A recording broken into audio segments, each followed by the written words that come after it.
Okay, welcome to today's lecture. We will be doing some exam revision of Biology 3 and 4. Most of you in here should be grade 12s. Give me like a little wave in the poll. Let me know if you're any grade 11s doing early commencement subjects or like a grade 12 subject in grade 11, that kind of thing. We're very happy to have all of you here. Hopefully we can get some revision done. I will say before going on, today's not going to be very content heavy. We will be going through a lot of exam questions. Basically the entire lecture is just me going through exam questions with you guys. But I will be going through the answers, so we will get revision like that. It just won't be explicit revision, if you know what I'm saying. A lot, and then a bit of a focus on multiple choice because it is easier to do in a lecture type setting. Okay, so without further ado, I do have some introductory content just to get through about the lecture series in total. If you haven't been with any of our lectures before, hi, welcome to the ATAR Notes lecture series. We've been doing these every single school holidays, and basically not just the series, but the company in general is just a bunch of ex-students who are creating resources and ways for current students to maximize their marks.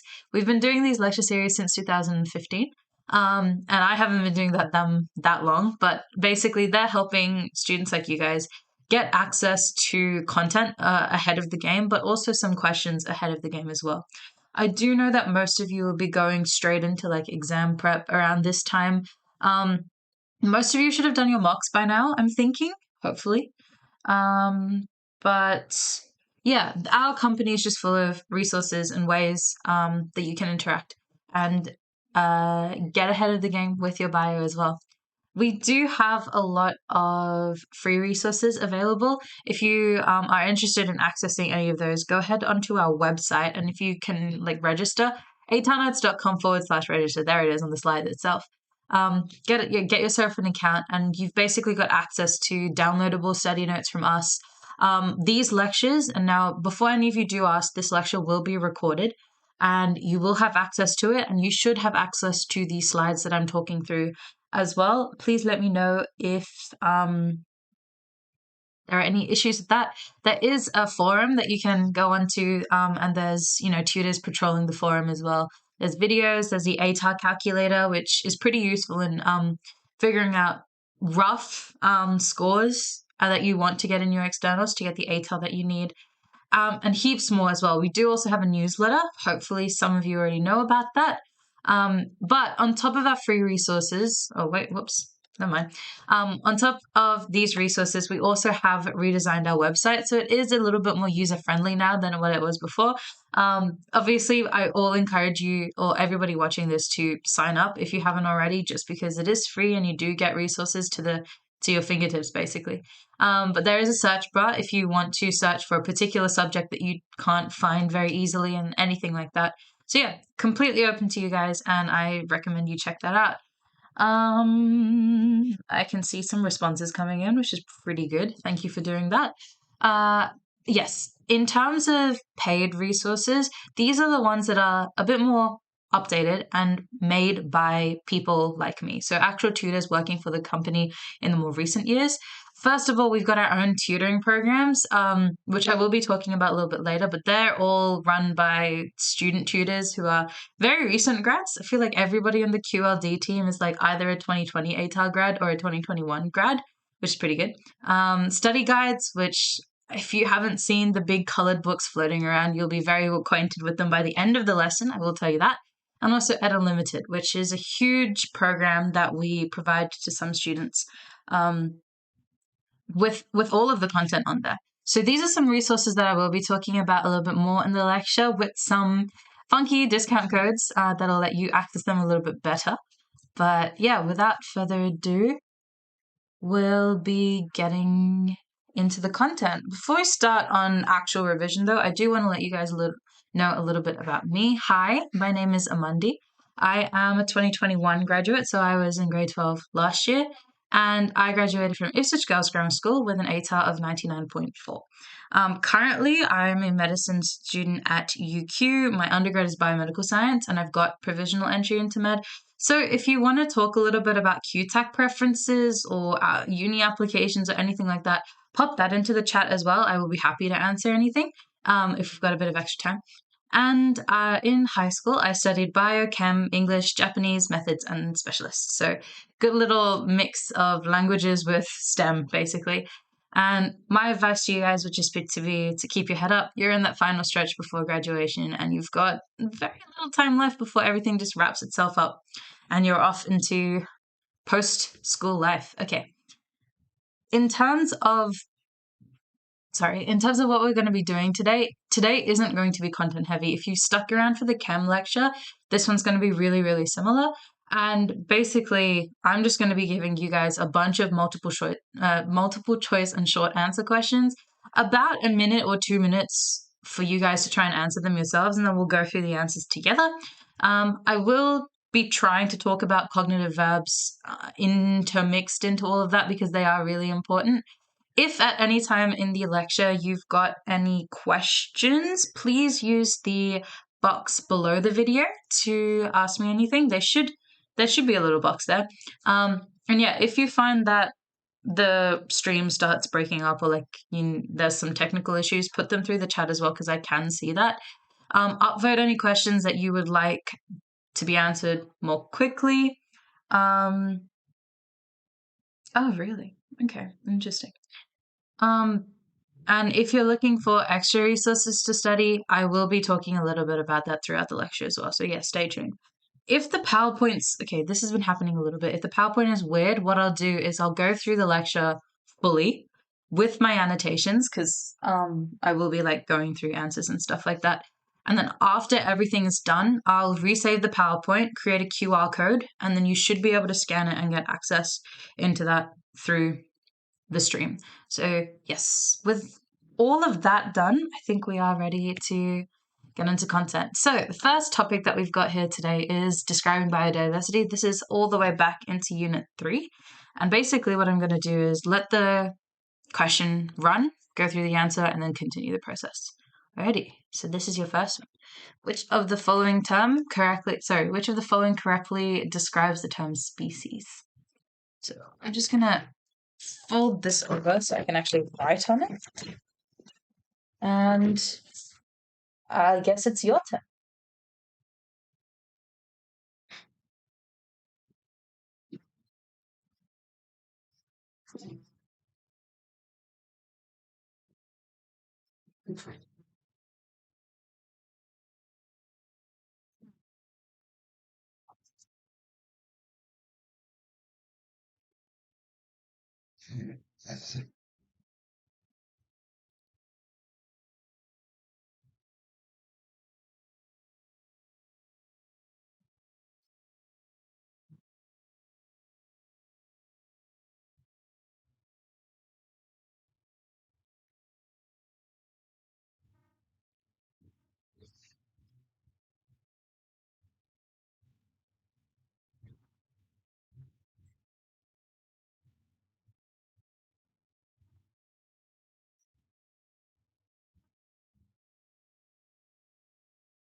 Okay, I'll start going through it now.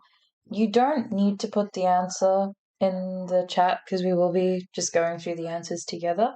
If you do want to, I guess you can, but yeah, you'll get the answer anyway. We've got a species is a pretty hard thing to define, actually. There are a lot of different types of species concepts given in. Oh, give me just 1 second.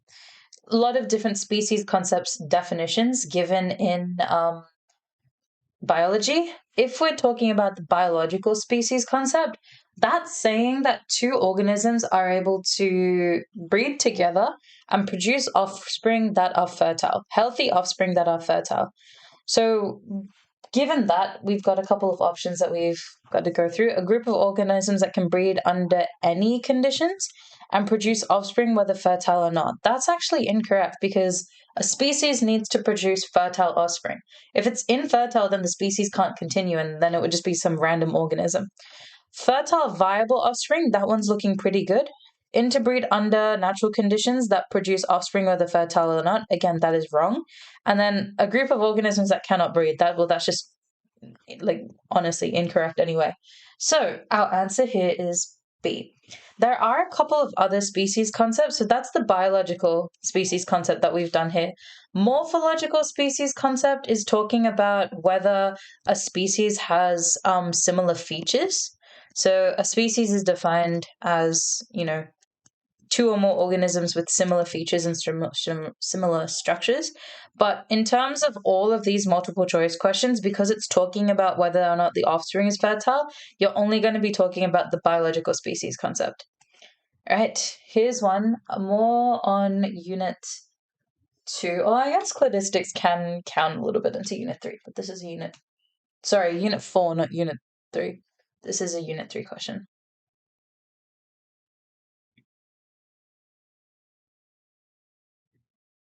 So in terms of assumptions of cladistics, there are 3 of them.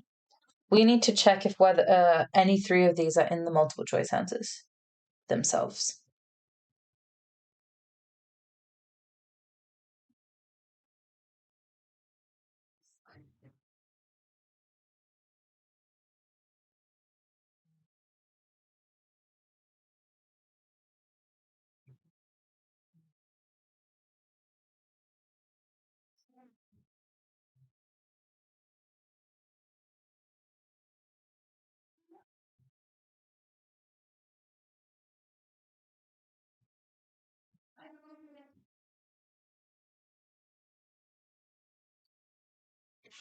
Okay, with this one, if any of you said E, all of the above, you would have been correct. Cladistics undergoes 3 different assumptions. The first one is that every single organism on this earth came back to one common ancestor at the top. So that's A, done. The second assumption of cladistics is that if a species was to diverge, it would be doing it dichotomously. Dichotomously, meaning breaking up into 2. That's what bifurcating means. Bifurcating pattern meaning 1 turns into 2, and so forth. Second, this is a change in trait over time. So all of 3 of these assumptions of cladistics have been checked off, so our answer becomes E. Yeah, so I've got a couple of questions in about the PowerPoint. Yes, I will. I can't upload a version of the PowerPoint that you guys can access through the resources column. What I'll do is at the end of the lecture, I'll resave all of this and download it and then send it to you as a QR code through the stream itself. So if you can wait until the end of the PowerPoint for these slides, that'll be good because I don't have the means to send it to you in another way. Okay, here we've got sampling.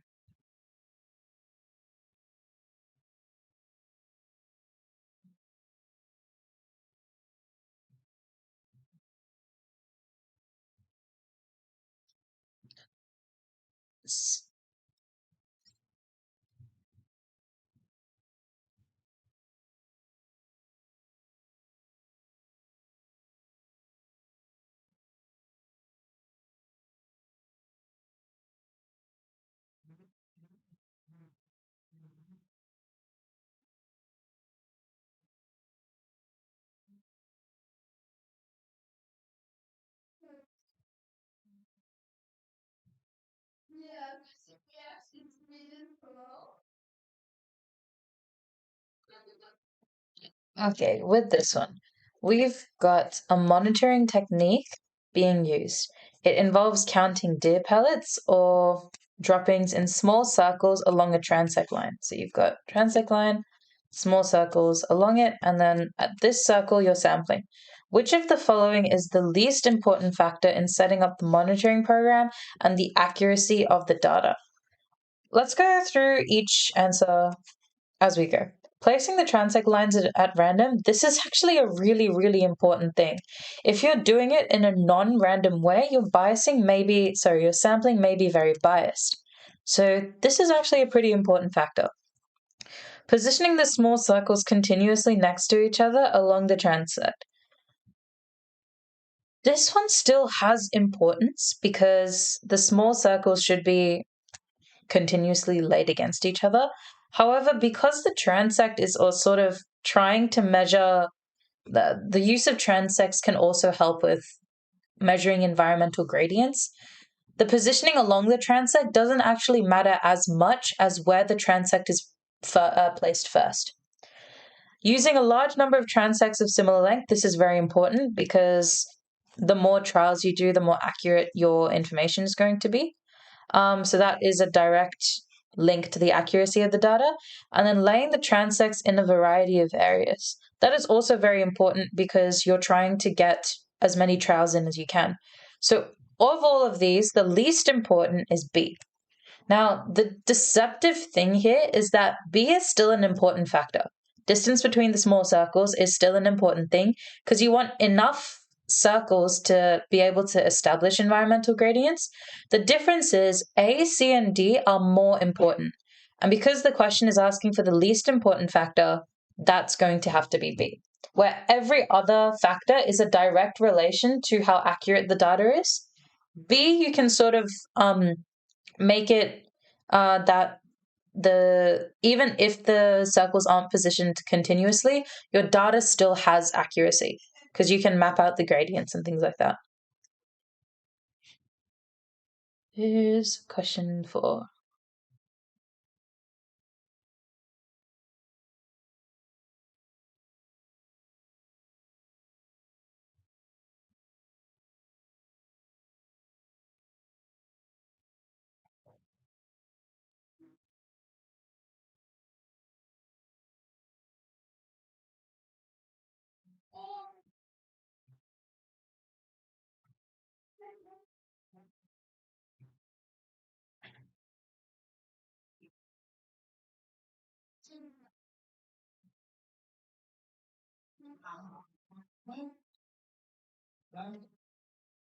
Okay, so here we've got strawberry plants were being produced commercially by allowing the stolons or runners to root, then transplanting the daughter plants. Today, new plants for commercial, that should be, are grown primarily from cuttings of specific parts of strawberry plants, producing clones. The advantage of these methods of producing strawberry plants is to what? We've got allow gardeners and farmers to produce a variety of different types of strawberries, varying in size, flavor, and taste. That's wrong. A clone is something that is identical to whatever the parent plant is. Parent plant. Avoid the need for pollination by bees and other insects. That could be a option because if the cuttings are produced by a specific strawberry plant, it's already flowered, it's already germinated, it doesn't require pollination from other insects to grow because it's quite literally part of a plant that it already has gone through all of that. So B could be an option. Maintain plant variability, that's immediately incorrect. Clones are identical. Allow agriculturalists to choose plants that are known to do well in specific growing conditions and produce a high yield. That could also be correct. With this one, we don't necessarily know that. Oh, hold on a second.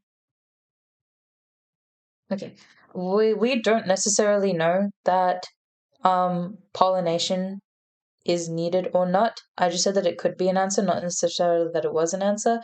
D, however, is the much better answer because it's directly related to producing clones and is a direct advantage of the method.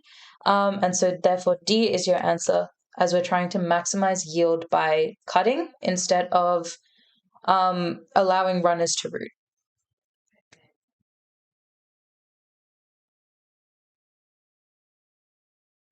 There is question 5. This is the same information as the previous question, just a different question.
Okay.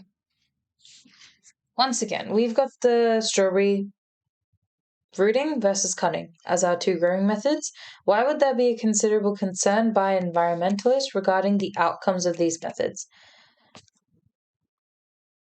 In terms of environmentalists, they're looking at the longevity and sustainability of these species. So we've got genetic diversity is adversely increased, resulting in competition between plants. This is wrong. Genetic diversity is decreased by cloning because there's no variability. Every single clone is just a direct copy of the parent plant. Natural selection of plants could be affected, leading to strawberry plants that are more susceptible to environmental factors. This could be an option because natural selection certainly would be affected. Food production may increase and provide more strawberries to developing countries. That's not a concerning thing, that's a pretty good thing. Cloned strawberry plants will be more resistant to disease and less likely to be wiped out. That's also incorrect because these guys have such low genetic variability. It's very unlikely that they would be resistant to disease unless they were already a resistant to disease species. So, given that, our best answer is probably going to be B.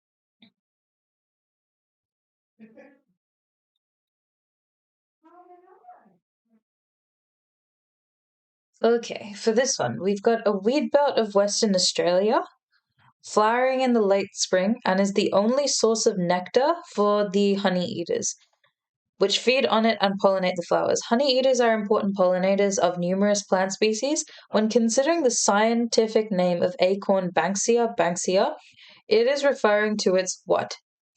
So, in terms of scientific names, we've got two names that are given to any living species. The first one is always going to be with a capital, the second one is with a lowercase letter. And if we're trying to abbreviate this, this would be written as the capital letter dot whatever the second name is. For both of these names, they're coming from the Linnaean species of classification, where the species name is the final and the first name is the genus, or almost like the greater group of organisms that this species belongs to, where the species name is like the final little differentiation. So if any of you picked B, genus, you would be correct. Class and phylum are higher up. Species is the first level of classification. Okay, so now we've got an SDI question. have a go at doing this one for me.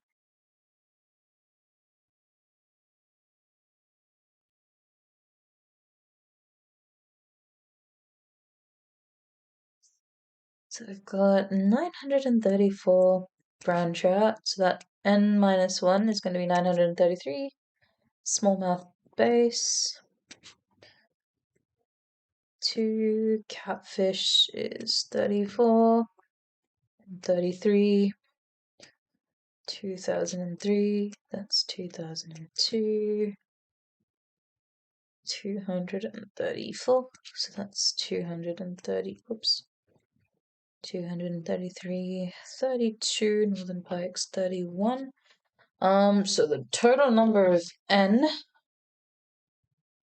is 934 plus 733 plus 34 plus 2003 plus 234 plus 32, which should be 3,970. And then n multiplied by n minus 1 is 3,970 multiplied by 3,969, which is 15,756,930.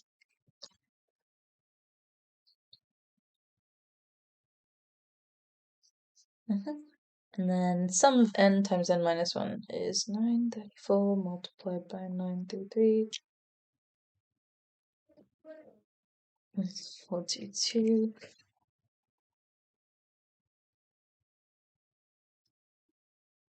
536, 556. Sorry, I don't have an answer to this one, so I've got to do it along with you guys. 1, 1, 2, 2.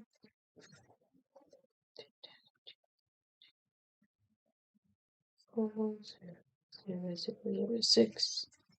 2, 3, 4 multiplied by 2, 3, 3. 54,522. And then 31 multiplied by 32. 922. Okay, so those added all together.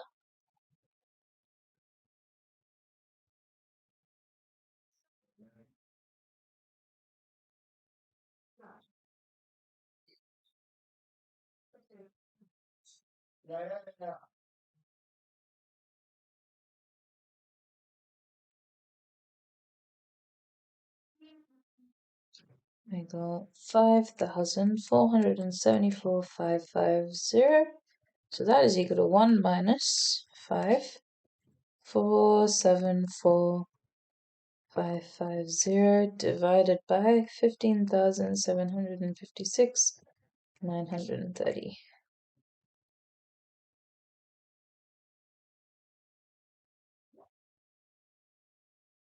That's 1 minus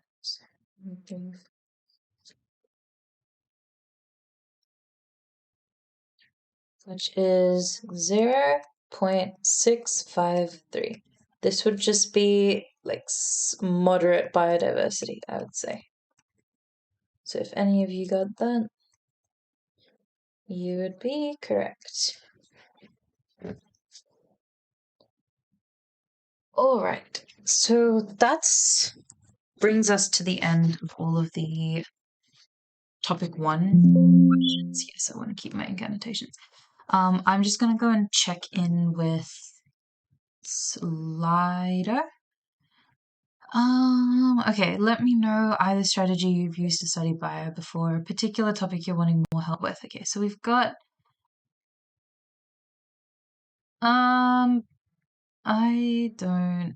I think you guys are putting in your questions into the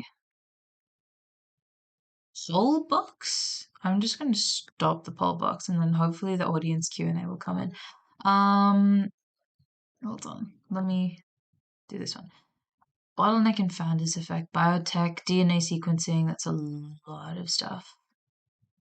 What I'll do is I'll go through the process of transcription and translation and the process of DNA replication. I don't know if we've got time for everything else. It'll just be like general revision of a lot of other basic topics, basically. In terms of audience Q&A, yes, I will give you guys access to the PowerPoint just at the end of the lecture. I know the content for biology really well. That's good. In the mocks, I struggled with identifying what the marker would have been looking for, though. Any helpful tips? That is actually a really good point. The marking guides for QCEE biology in particular are probably some of the most crazy things that I've seen in my time in grade 12. The only way that I can help you with it is just to recommend going through the marking guides and familiarizing yourself with the two marking guides that we've been given prior. I have to say, in our year, so the biology test from last year, if you've done it, there were some really strangely worded questions, and I only found out how to answer them properly after they released the marking guide for us. So it's definitely not an issue on your side. It's more about the fact that the ATAR system is still really new, and then the people who are managing all of the exams are very much new to the system as well. So there is a little bit of baby steps struggle going on in these couple of years. Hopefully they will fix it up in the next few years, or else we'll be in big trouble. But my only advice to you would be to interact with the marking guides as much as you can. Have a look at specifically what the textbook or like what the syllabus dot points are asking for, because usually when you read a question and like look at the number of marks it has, you can sort of deduce in your head, this is the syllabus dot point I think that they're talking about. But that takes a whole lot of skill. So if you're up for that, go ahead and do it. It is, however, like a definitely a universally recognized problem. But I'll bring this across as well. Any places you know that has biology exam papers other than NEEP and QCEE? Yes. I'll talk a little bit more about that in the next break that we've got. As far as I'm concerned, there is this Google Drive folder with the total Queensland education papers that I think I can share with you. If I can do a QR code generator. I'm sorry, because I have no way of entering things into the chat myself. I will enter the QR codes. So if I go URL, hopefully this works. Hopefully. If you click on that QR code, that should give you access to Total Queensland. Neat. I know if you purchase some resources with ATAR notes and NEEP kind of have a little partnership going on. So if we've got any of those, I'll put the QR code in here. Oops.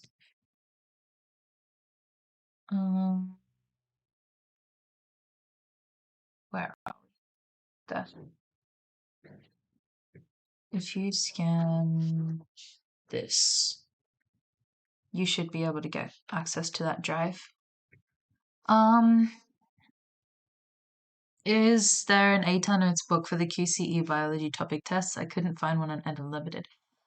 There isn't yet, and that's because we need to write one. But there is a topic test booklet for New South Wales. I think I've got it in my cupboard somewhere. I used it, and it was pretty good. Basically, their topics are broken up into genetics and then infectious disease for grade 12. So if you're working with the New South Wales one, you can get some really good genetics-based questions on like DNA transcription, all of that. That it's good because they've broken them up into topics. You can still use interstate resources for QCE prep because, gene expression in Queensland is not going to be any different to gene expression in New South Wales. So I actually do recommend seeing if you can do some, like, I don't know, New South Wales past papers or Victorian past papers. There are some questions that aren't exactly aligned to our syllabus, but if you see a similar topic, you should be able to answer it because that content doesn't change via state. It's just more about how the syllabus is written. So yeah, if you're looking at Unlimited, definitely check out the NSW resources. They're pretty good. And they're organized into topics, so you can definitely see where all of that is as well. Are there any quizzes or quizzes that will be better with learning the content? I think Quizlet has changed, so you have to pay for the Quizlets now, hasn't it? Or something crazy like that. if you've still got access to free Quizlets, if you search up in the search bar QCE Biology, there should be stuff that comes up and is good for learning the content, don't get me wrong. But also, I'd say the best way that you can learn your content is to interact with the syllabus yourself instead of relying on resources that other people have made, unless you're sure, 100% sure that they've also been using the same syllabus. Because some of the textbooks just go into way too much detail about things that you don't need to go into detail about. And what I mean by if really, really hope that all of you know what I'm talking about if I say the QCAA bio syllabus, but all of those syllabus dot points underneath the subtopics, those are the things that you should be using to study. So what you can do, this is what I did in grade 12. I printed out just the unit 3 and 4 dot points. And I traffic lighted them. So whatever was highlighted in orange, I would like not know how to do. Yellow was like partially know how to do. Green was all good.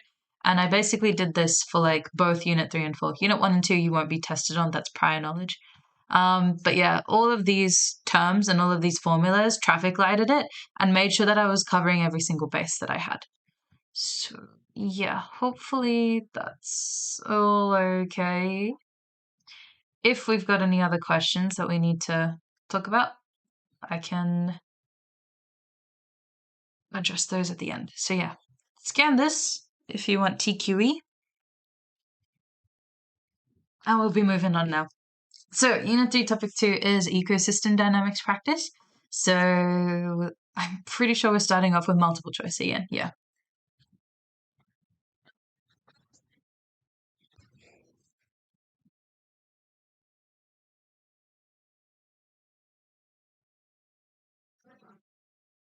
This one's pretty nice and simple. In terms of biotic factors, you're wanting things that are biotic or living or like not just things that you can measure in an ecosystem. So temperature variation is not living. Salt content is also not living. Water pH is also not living. So the only answer that you've got is A. It's nice and simple. Even if you don't know what an autotroph is, you should be able to figure that out by process of elimination. If you, just for anybody watching, an autotroph is an organism that produces its own energy. They make their own, they photosynthesize. That's the word that I was looking for. Produces their own energy. There we go. Whoops. There's question 2. Sorry about the blurriness of this food web, but you should be able to read it.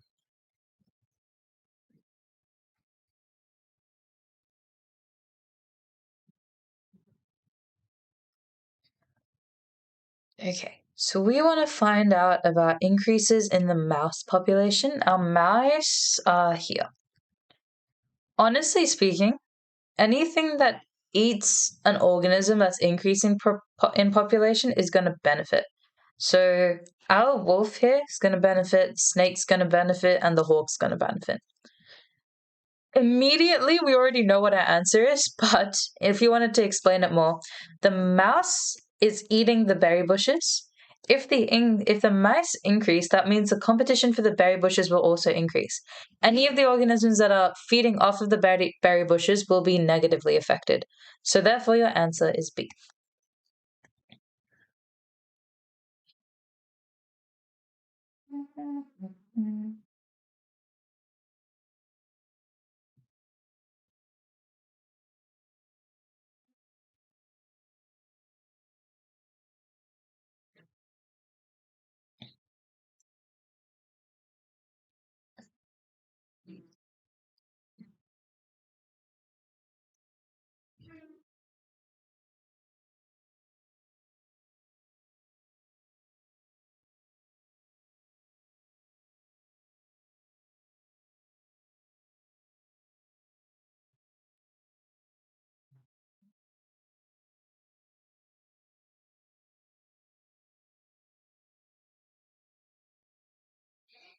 Okay.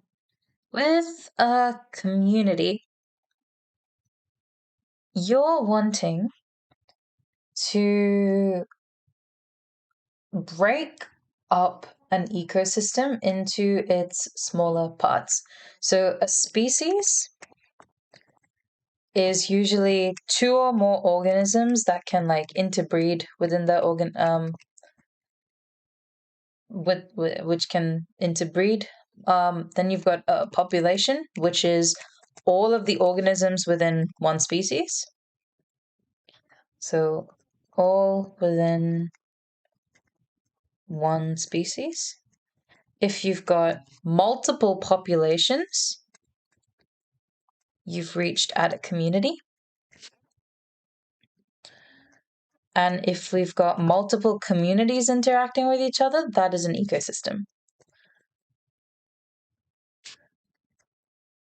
So if we're going two or more species of organisms in their environment, that's actually going to be a population. And the interaction between all living organisms and their environment, that's the ecosystem. So anywhere where you see an interaction between living and the environment, that is ecosystem. All of the organisms of same or closely related species, that is also a population. Two or more populations of organisms, that is your community.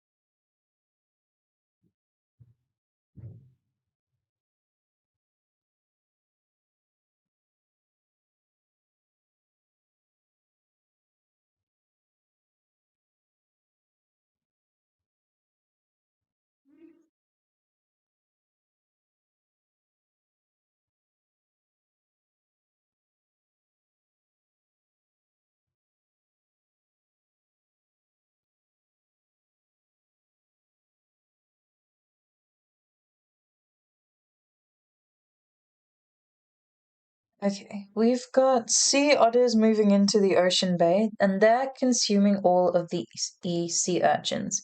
So sea otters, oops, otters. Suddenly, sea urchins don't exist anymore. They've been consumed. This will likely cause the something to have less food.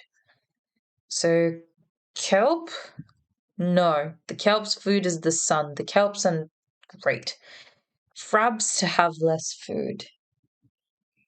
Well, yes, their food source is taken out here. Sea ducks to have. Okay. The crabs is an interesting one. The crabs end up with no food. So they're also getting less food. B is also wrong. Sea ducks to have less food. That's actually correct. If crabs have no food, then the crab population is also going to decrease. And if the crab population decreases, then the sea ducks will be in a little bit of peril as well. So our answer is C. Arctic foxes would not have more food either because the sea ducks would start decreasing. Let's go into the next question. There we go. Here's the short answer. This is actually copied from one of the QCEE papers. This one.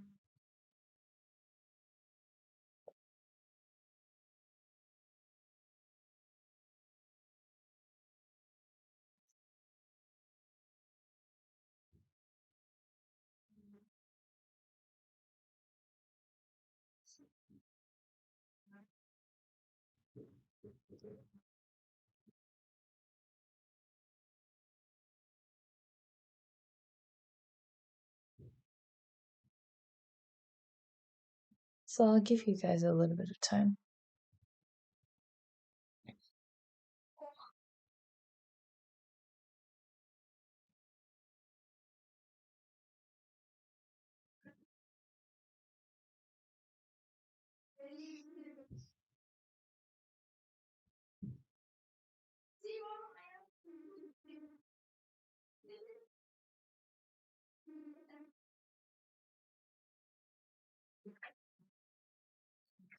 Okay.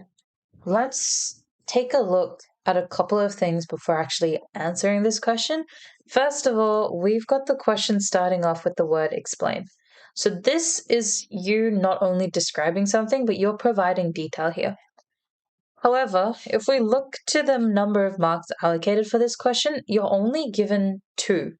So that being said, you're not going to be putting in, 17 lines of working out for something that's a 2-mark question. So we've got to be pretty smart about how we're answering this. First of all, a symbiotic symbiotic relationship between 2 species is characterized by 2 things, and this is where you're getting your 2 marks from, is where 2 or more species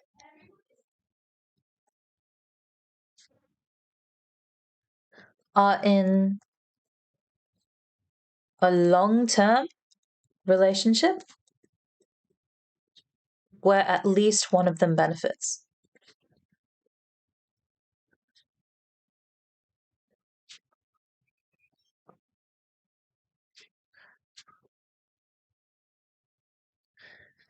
And funnily enough, you get a mark for saying that it's a relationship between 2 species and that it's long term. If you don't say that it's a long term relationship, you're going to be losing a mark there, which I think is insane, honestly speaking. But hey, this is the QCAA that we're dealing with. If you went to list on commensalism, mutualism, parasitism, and the different relationships between species, you wouldn't get any more marks than that. The only 2 places where you can get a mark for this is number 1, saying that it's a relationship between 2 species. Number 2, saying that it is long term. So keep that in mind. With B, we've got using an example, describe the symbiotic relationship of mutualism. This is also marks. This one's a little bit easier to do the mark breakdown. 1, you get a mark for the example. 2, you get for describing mutualism. So mutualism is the symbiotic relationship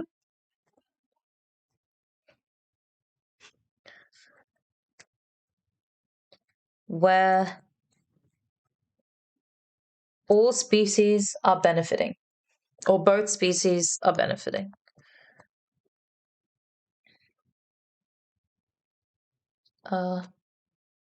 Benefiting. An example is the relationship between the sea anemone and the clownfish. There are multiple others that you could do. The clownfish is given shelter by the sea anemone, and then the anemone is given cleanliness and protection from the clownfish. And nutrients from the clownfish. You could have also said, what are some of the examples? This is a really weird example that they've given in the marking guide here, but like nutrient producing plankton and coral, which is a strange one. There's also like the bird and the buffalo, where the buffalo is like eating the the bird is eating the bugs off the buffalo's back, and the buffalo is getting like clean from the bird as well. There's that one. But here you get 1 mark for saying the example and describing the example, and then 1 mark for describing what mutualism is. So that's an interesting case of the QCAA marking guide. Here we've got question 4. This is also from one of the QCAA papers. Have a go at doing this one. This is just another Simpson's diversity index. This is part A, is to actually find what the diversity index for B is. And part B and C include like sampling problems. So we'll be looking at those later.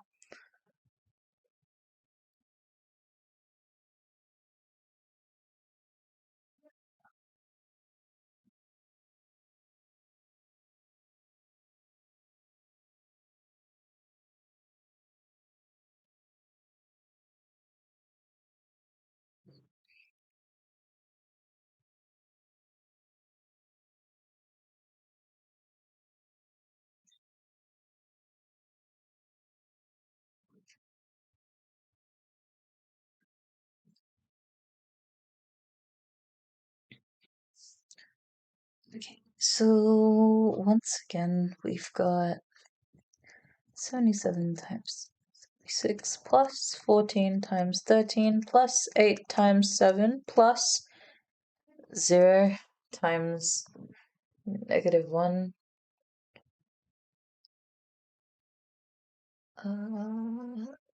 1 doesn't count. Over 99 times 99 minus 1. Yeah, if you're seeing 0 counted of a particular species, it's not a species that exists in this forest, so you don't need to count it in your SDI problems. It's only these 3 that are counted in your SDI problems. We had this for our mocks last year, and there were students who had 0 times -1 on there, when technically the orange mangrove doesn't even exist in this ecosystem. So you're only counting the things that exist within the ecosystem. Once you put that through the calculator, you should get 0.37. And so you get 1 mark for the substitution and then 1 mark for the eventual calculation of the SDI.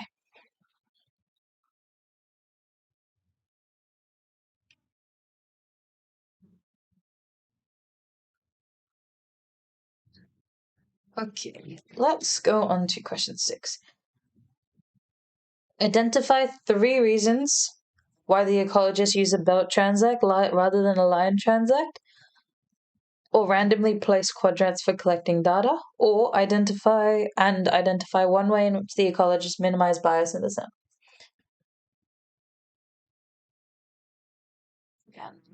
3 marks, meaning you want 3 reasons. 1 mark, 1 reason.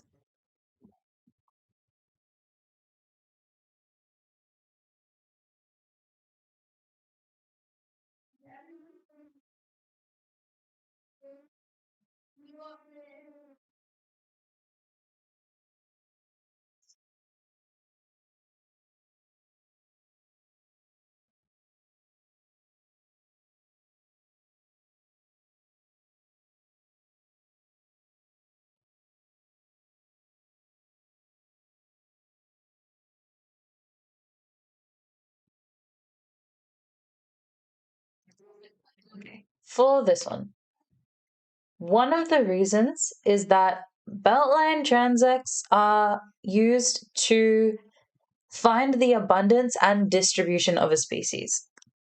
So beltline transects assess both abundance and distribution.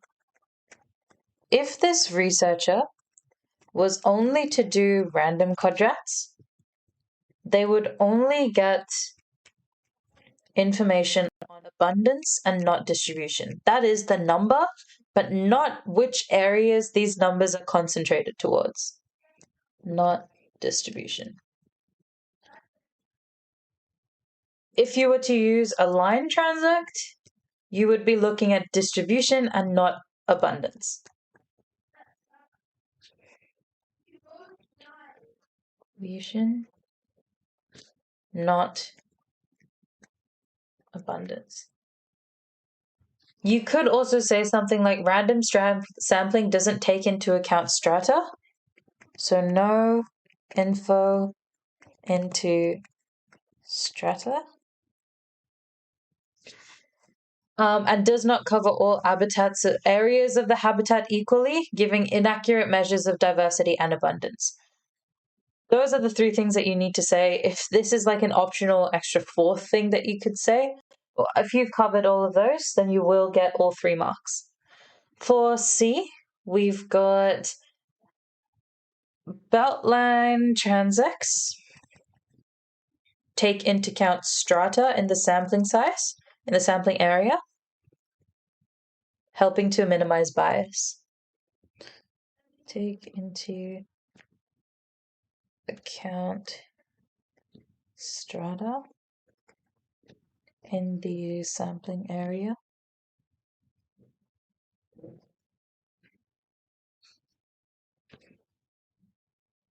helping to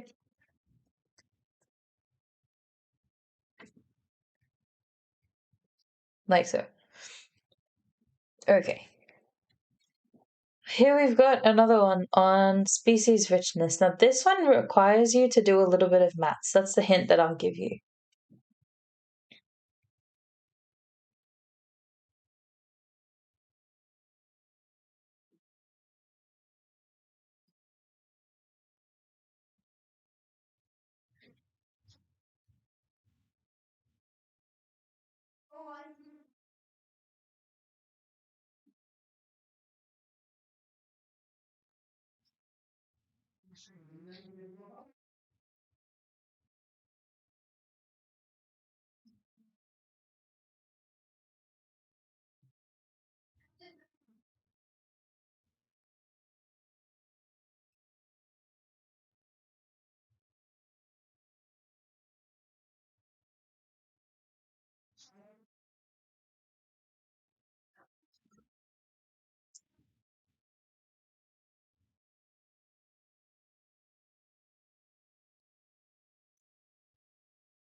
Okay, with this one, we've got to use S to compare community A with community B.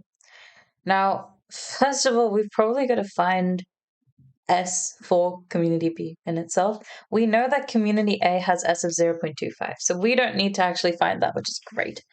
Community B, S would be equal to the number of different species, which is 1, 2, 3, 4, 5, 6, divided by the square root of the total number of species. Now, 12 plus 15 plus 19 plus 22 plus 25 plus 7 is actually 100. So that just ends up being 6 over 10, which is 0.6. So if you are able to get that much, that is 1 mark. Sorry, I should probably, yeah, this is 4 mark question. That is 1 mark done. Now we've got to compare community A and community B. Compare is an interesting cognitive verb. This means to state any differences and similarities. Differences and similarities. And attribute meaning to them. If you look at it in the QCEE glossary, it's got something vague like, what is the significance, or like the significance behind the differences or anything like that. Compare is like contrast on steroids. You want to be stating the differences and similarities and explaining why these differences and similarities occur. It's a super important thing to get into your head, the difference between contrast and compare, because compare requires justification. The significance. There we go. So now that we know that what each of these species richnesses are, we can say that community B has a larger species richness than A. Has a larger species richness than community A.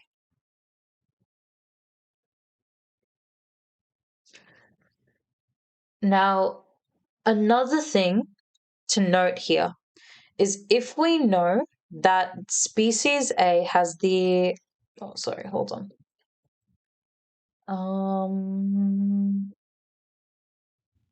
Species A also has 6 species in total.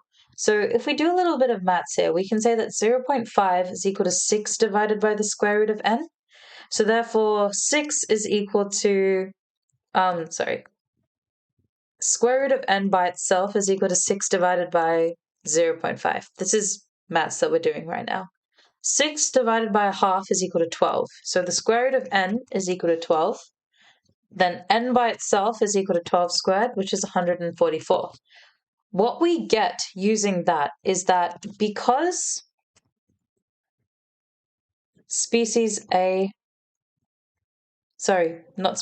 community A had a different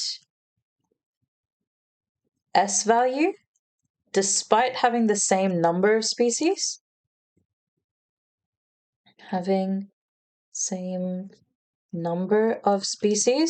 we can say that community A had a larger sample. And you get 1 mark for doing the maths, 1 mark for stating that in words. Larger sample. Which is a really, really niche thing. Like when you read this question, you wouldn't expect that you would need to do maths to solve which one had the largest sample. But because there's that cognitive verb compare there, you want to be attributing meaning or a reason why community B had a higher species richness. And you can do that mathematically because you've been given an equation here.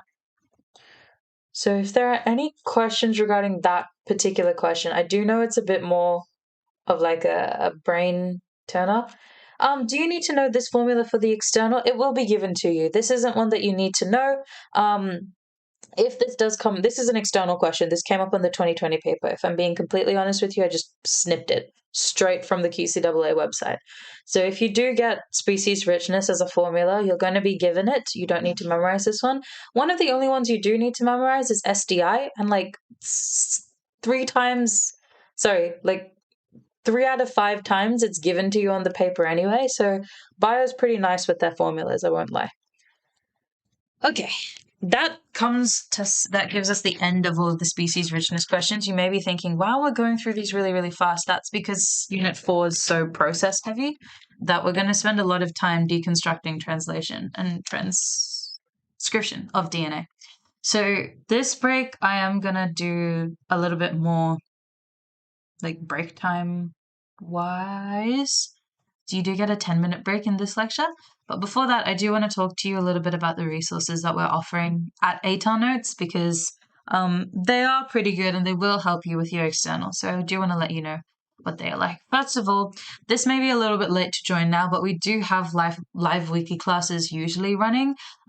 If you are interested in signing up, we're not really covering content at the moment. I take the bio class from on Sunday afternoons. What we're doing is going through a whole heap of practice exams. If you do buy this, you would be getting access to some of the practice exams that ATAR Notes students only have access to, but and also recordings and all of the past lecture slides. But what I would recommend to some of you, if you want to do some more like drill sessions with like an actual tutor who's been through the syllabus, try out our private tutoring sessions. I do private tutoring for biochem and methods. And basically what I'm doing in my classes now is I'm getting all of these practice papers that like I used in high school. And we're going through each of them. I'm going through like how to write it to the marking guide. I'm going through the cognitive verbs and everything like that. If you do feel like you'd like some more support with exam revision, this is definitely something that I'd recommend you check out. And if you are interested, go on to tutesmart.com/book and info call. So with that, I'm going to set 10 minutes on the clock for some question answering. And like, if you guys want to go and, grab a drink of water, please go. Do we need to know this formula? No, you won't. It'll be given to you. What would the significance for this question be? By significance, what I'm saying by significance is sort of the justification behind what the difference is. So in this question, if I go back here, the difference between community A and community B was that, oh my God, why did it do that? The difference between the two was that community A had a lower species richness than community B. Now, because we've been given an equation in this question, we can manipulate the equation to find out why that difference occurs. And the reason why it's different is both of these have the same number of species. So you would expect the species richness to be the exact same because species richness is quite literally the number of species in and a particular site being studied. So the reason why they're different, despite having the same number of species, is the fact that A's sample, community A's sample, was larger than community B's. So you end up with a smaller number, even though there's the same number of species. That's the significance behind that. You've got to manipulate the equation to find the reason behind the difference. And you do that using what is I don't know where positive selection came from in the PowerPoint. I really hope you're not getting positive selection from the questions that we've been doing. But in terms of allele frequency, positive selection means a particular allele within a population is shown to be advantageous. Like it gives it a competitive advantage. It helps with its survival. I don't know how else to describe it. Like it's just a good trait. And so that frequency is positively selected for.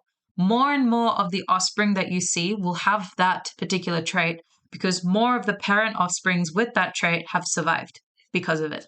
So positive selection means that the allele frequency increases and the incidence of the trait also increases because it is a positive trait. There's that. I really hope there are some questions talking about allele frequencies later on. But yes. Back to I'll see you all in around 7 minutes now, I guess.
Ooh, okay, I've got some questions coming in, so I'm just going to answer them while we've got some time. Hi to the people who have joined late. There's a bit of an issue with the PowerPoint slides. The ones on the thing aren't apparently the ones that I'm going through. What I'll do at the end is I'll save the current PowerPoint that I'm working on and then generate a QR code for it. And then I'll put it through the stream that you should be able to scan and then get access to. Hopefully that works. If not, please let me know. And I'll just like try and put a Google Drive link in somewhere. I don't know how to do that, but we'll figure it out. I've also got what types of jobs can I get with my course? Okay. So if you weren't here for the start of it, I'm currently in biomedical science. I've also got provisional entry into medicine. So hopefully the job that I'm trying to get is being a doctor. And that'll come if I pass all of my classes. If you're not interested in the med pathway, you can go into research with biomedical science, but it is a pretty competitive degree. So it's not necessarily guaranteed that you'll get a job after doing a straight biomed degree, but because I am going into the MD after, that'll give me higher chances. Well, it'll give me the chance of practicing as a doctor. That's where I hope to go, at least, unless something down the line happens. For now, that's my plan. We've got like 3 minutes left. Hopefully, I would recommend go and grab a drink, maybe get a snack if you haven't been snacking the entire time. I would if I could hide behind a camera, but alas, you guys can all see what I'm doing. Um,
okay, I see another question. I actually like this question. What is a nice definition of chromatin?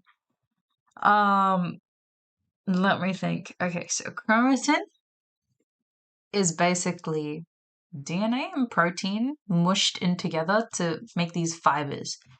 If you want a more scientific definition, you've got DNA double helixes, which are wrapped around histone proteins. You get that chain of nucleosomes, so the histone and the protein complex is called a nucleosome. All of those nucleosomes compacting together into a single fiber is called chromatin. So, chromatin is the combination of DNA double helixes wrapped around histone proteins, densely packed together. Okay. Why did I choose biomed as an undergrad and not nursing or physiotherapy, as it theoretically prepares you more for medicine? This is true, and I actually have a good answer for this. One, it's time. Biomed degree, my biomed, sorry, my med degree at UQ takes 7 years. If I was to do physiotherapy or pharmacy or say nursing and midwifery on top, it would add another year or another 2 years onto my degree. And honestly, because I've already got provisional, I'm just trying to make it to the MD and then graduate as a doctor and then start in the workforce because I'll be already spending 7 years there. Also, underneath biomed, it is 3 years of dry science. Don't get me wrong here. It's not very clinical. The most med related things that I'm doing are anatomy pracs, which are fun, don't get me wrong. really interesting as well, but I don't have that patient to patient interaction that I would get. I think maybe in second or third year, I want to start looking at more things that I can do so I still get clinical experience. I've got a first aid degree. I want to try and be maybe volunteering as like a medic in places. If not, try and do some more work experience type things just so I still do have clinical prep. But the main reason I chose biomed as an undergrad was because of time. However, if you're a person who doesn't end up with provisional medicine, it's my advice to you is actually to go into an allied health field instead of doing biomed as your undergrad, as like a GAMSAT pathway type thing. Nursing will definitely give you the skills that you need in medicine far better than a biomed degree will. Um, but it is inevitably a harder degree. The best thing about nursing is the fact that you get a job at the end of that degree. Same thing with physio, same thing with pharm, paramedicine, midwifery, the whole lot. Even if you don't make it into med by the end of it, you're still guaranteed some place in the workforce. Biomed doesn't have that security. So the reason why I chose biomed as an undergrad was because I've already got the security for medicine. If you don't, then I recommend doing like an allied health. Okay. I would love to answer these questions about med. However, we've got a little bit of content to get through. In the next question and answer round, I'll do uni application questions. Okay. Here we start with this one. Before we go on, I do also want to talk to you a little bit about the more helpful resources, I think, for you guys at this point in time. ATAR Notes has this massive database called N Unlimited, and up until very recently, we've actually started pairing up with NEEP, which is a paper company that writes practice exam papers according to the syllabus. And basically, if you purchase Ed Unlimited, I'll actually show you guys. I feel like that'll be better. It's this massive resource database where we've got all of our study guides, topic test booklets, and test guides from every one of our subjects across all of the states logged into one place. So if you get an account on here, you've got like access to topic test booklets from everywhere. And by topic test booklets, they're like little like mini exams, but they've got fully worked solutions from our tutors in the back. And I actually used the NSW ones in grade 12 because they didn't have the bio ones or the chemistry ones at that point in time. But we've got complete course notes for nearly all of the main QCE subjects. If I wanted to type in like QCE, there's a biology unit 3 and 4 paper right here that belongs to NEEP. There's English papers, psychology, chem, physics. There's paper 1 for some reason, it's over there. We are working on writing the bio topic test booklets. I don't think it'll be published by this year, but it is coming up. The second thing that I wanted to talk to you guys about is the text guides. Now, this thing was like my Bible in grade 12. I studied Macbeth for my external, and it's like the light green book here. And this, like, I kid you not, some of the analysis points that I got from this text guide, I legitimately wrote in my external. It was very, very helpful because all of the analysis is there for you. You don't need to find the biblical allusions that, you wouldn't understand otherwise. It's all there for you in one little book. It's quite small, actually, but I would definitely recommend checking out the text guides. I do understand, however, like Ed Unlimited is a really, really valuable resource. I use it a lot in my private tutoring as well. And if you wish to try it out for the next 21 days, which is basically until your graduation at this point in time, you can use my my code, Amundi QCE, for that period of time free. It genuinely is a valuable resource, and even if you don't end up using it, you're not using a penny of your own. So 100% recommend that you do sign up. You've got practice papers, course notes, and topic tests. And it's just a really good thing to have on you as well. However, I do understand that it is an online textbook platform. And if you did want to buy the in-person textbooks, we've got a bookshop offer coming on right now. So if you go to shop.atarnotes.com, you can buy any of these books individually for 15% off if you use 15-step at checkout. Genuinely, I think that the text guides are a really good resource if you are doing English or literature. I mean, you have to do English or literature, so I hope if your text guide is available, I do recommend that you get it. The course notes are pretty good.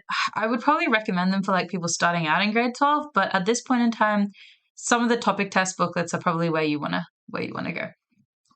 Okay, now we get into DNA, genes, and the continuity of life. Let's get through some of these nice and speedy. So, which of the following base is found in RNA but not in DNA? Adenine, thymine, cytosine are all found in each of them. The only base that is found in RNA but not in DNA is U, which is uracil. So if you thought that was the answer, you are correct. What I might do is, because so many people have asked to go through transcription and translation, I might actually do that first, because the rest of the questions that we have are sort of, yeah, I'll do this first. Hold on, let me just get a couple of blank slides. Here you go. Sure. So if we're talking about DNA, what is this? Replication. This is the first one that I'm going to do. There are sort of 4 key players here. First one is helicase. The second key player is polymerase. These are really the only 2 that you need. There is also primase and ligase. And when you've got your DNA replication, the first thing that happens is that the enzyme helicase comes in and separates the DNA out into its 2 individual strands. One thing that is really important to know here is that the role of helicase is to expose the bases by breaking the hydrogen bonds between them.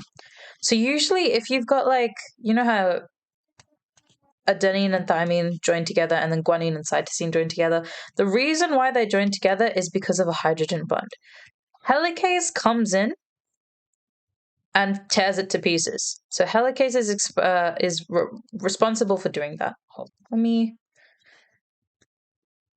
continue this first. Okay, so we've got player number 1, helicase,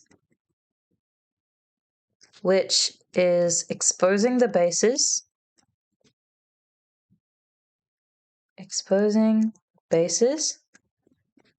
by breaking hydrogen bonds,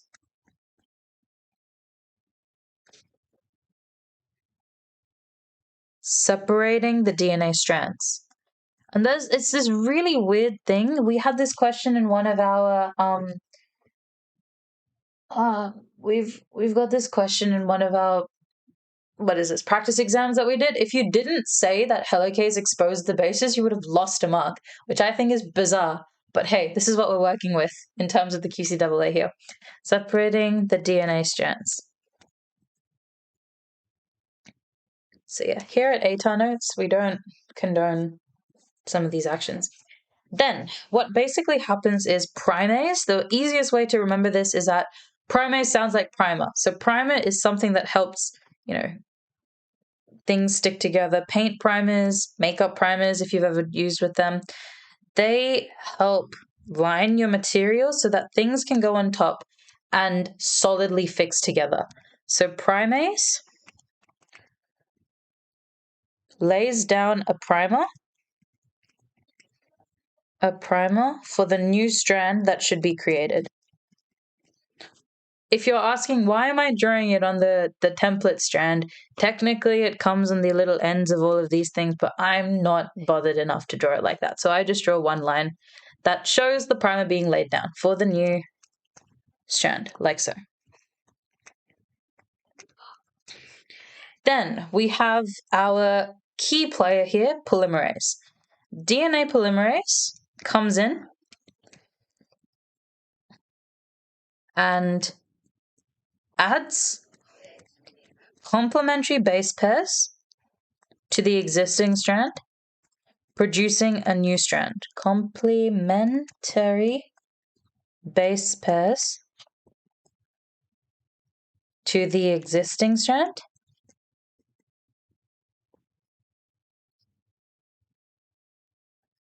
producing a new strand of DNA. And oh, how I wish it was that simple. Of DNA. Unfortunately, in real life, both strands of DNA are not very similar. One of them goes from a 3' to a 5' direction. The other one goes from a 5' to the 3' direction. You may be wondering, Amandi, what does that mean? 3' to 5' refer to which which carbon in the sugar the nitrogen space is connected to. That's not really detail that you need to mention in terms of DNA replication. It's just where those numbers are coming from. The unfortunate thing is that DNA polymerase is kind of inefficient in the way that it works. And by inefficient, I mean it only works in the 5' to the 3' direction. So DNA polymerase can technically, how do I explain this? When DNA polymerase adds all of the complementary base pairs together, it operates in the opposite direction of the original strand. So if the original strand, this one on top, is in a 3' to a 5' direction, DNA polymerase, as it's working this way, is operating in a 5' to 3' direction. Similarly, because this strand on the bottom here is a 5' to 3' direction, DNA polymerase, when it starts here, is operating in the 3' to 5' direction. So hold on a second. DNA polymerase wouldn't start there. Give me a second. DNA polymerase would probably start here.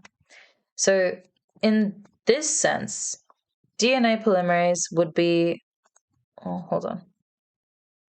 Because this is going in a 3' to 5' direction, DNA polymerase operates in the 5' to 3' direction this way.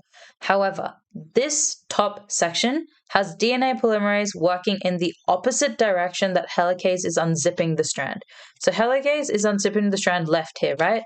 If DNA polymerase is operating from 5' to 3', 5' to 3', it's operating in the other direction. This is going to cause a little bit of a lag because the more that helicase comes this way, DNA polymerase needs to jump back to where helicase is and then start going backwards from where it was before. So I'll draw that a little bit better later on, but I want to talk about this strand first. This strand is going from 5' to 3', which means DNA polymerase can just start at the start and do this one big continuous adding of base pairs. So we've got the complementary base pairs being added here from the 5' to the 3' direction. So you have one strand, which we call the leading strand, where polymerase is operating in the same direction as helicase. Is in the same direction as helicase. However, in this case, DNA polymerase could start like here, where helicase was here for the first time, be adding complementary base pairs until the very end of the strand of the DNA.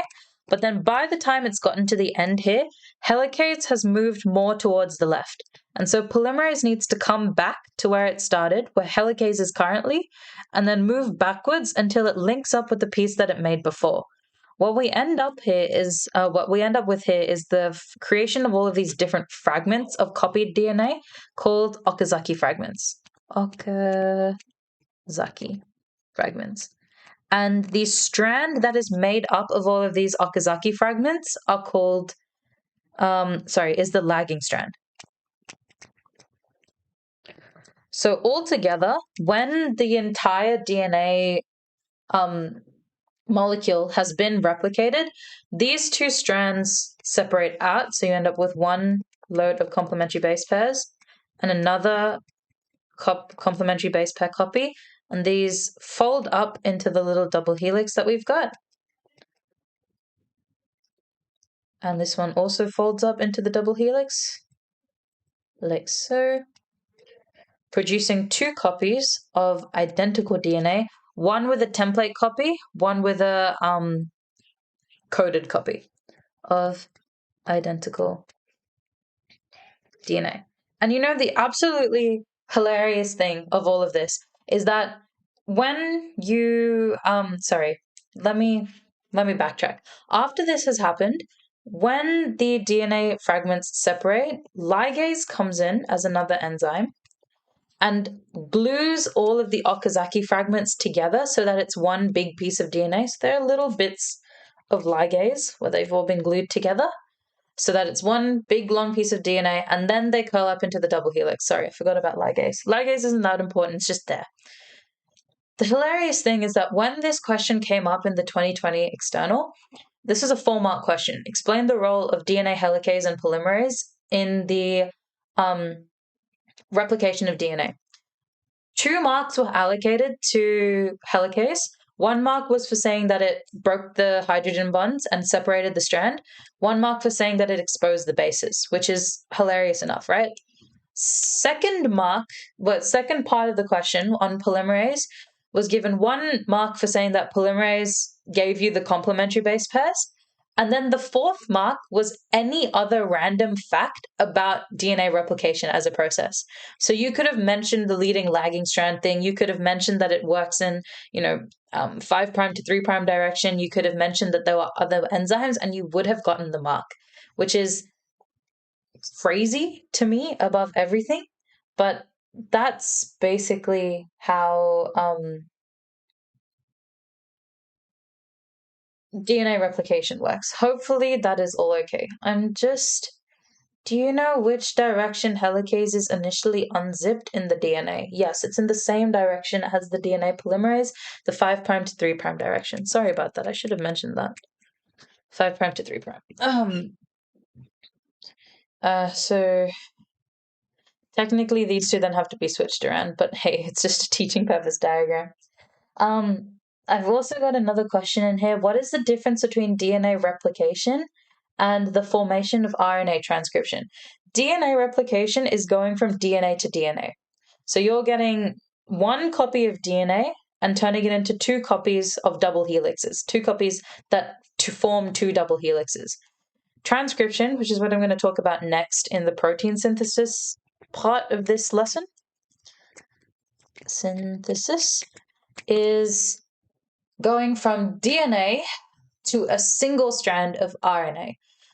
And there is a difference there, which I'm going to talk about in this lesson. So let me see. Here we go. Okay, first of all, we've got transcription. Transcription, which happens at the nucleus, where DNA is converted into RNA. So once again, you've got our double helix splitting.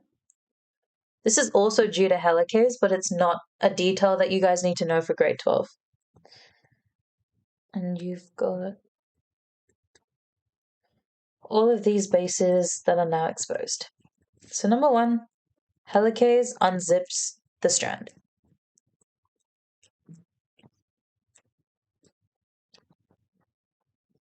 Now, this is the main difference. Here, polymerase is also the thing that makes the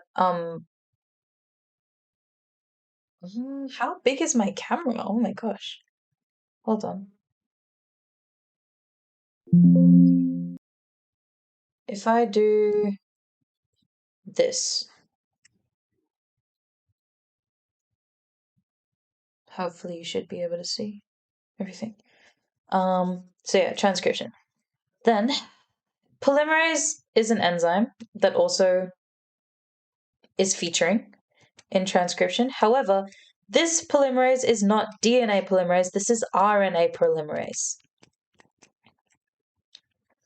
So RNA polymerase copies the template strand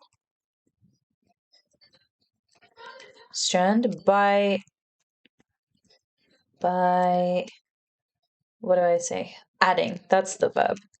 Complementary base pairs.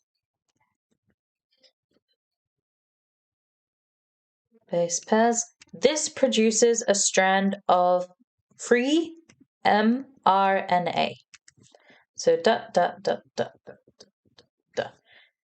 The reason why this is important is because DNA cannot leave the nucleus, and in order for protein synthesis to occur, you need things to be coming into contact with ribosomes, which are definitely not in the nucleus, that's in the cytoplasm.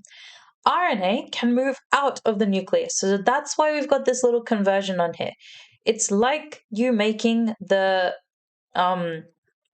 it's quite literally transcribing from the language of DNA into the language of RNA.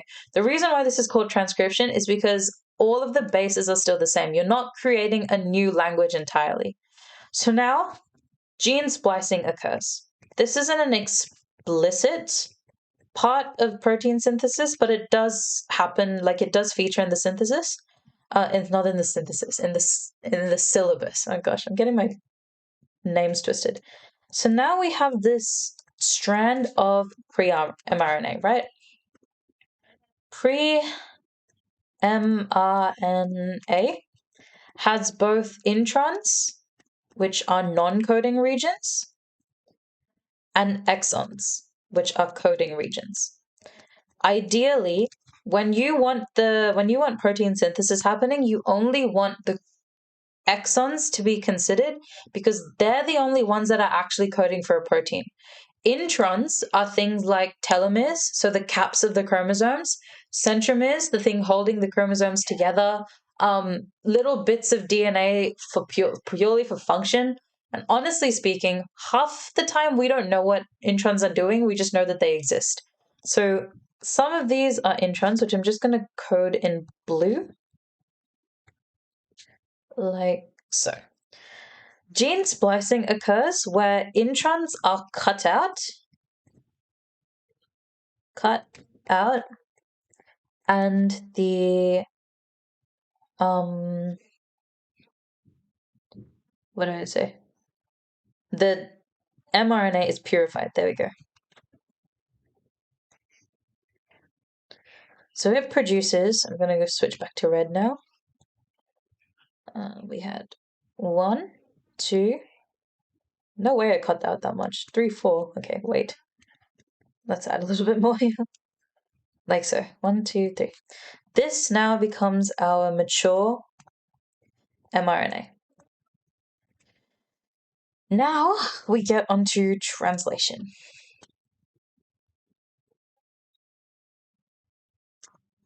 Like so. So we've got this is when our RNA is transformed into the language of proteins, which is amino acids. So we've got mRNA turning into an amino acid sequence, which then turns into a protein. This occurs in the cytoplasm. So what happens now is the mature mRNA travels outside of the nucleus into the cytoplasm, where it meets our good little friend, the ribosome. Now, I know I've changed colors, I'm sorry, but this is our mature mRNA. Mature mRNA. And honestly, ribosomes are usually brown coated, but I'm just going to do it as a black little splodge. Ribosomes then contain this little thing called an anticodon on a piece of tRNA. So there's this little mechanism that is connected to the RNA called tRNA. And this is transfer RNA. I actually don't know what tRNA. I can't remember what tRNA stands for. You also don't need to know what tRNA stands for. But basically, the tRNA molecule attached to the ribosome contains an anticodon sequence. Anticodon sequence. And basically, the strand of mature mRNA, mature RNA. Yeah, mature mRNA, because M is messenger RNA, yes, is read in groups of 3 called codons. Groups of 3 called codons, where each codon, oh my god, I can't spell, where each codon codes for 1 amino acid. Here there is a start codon.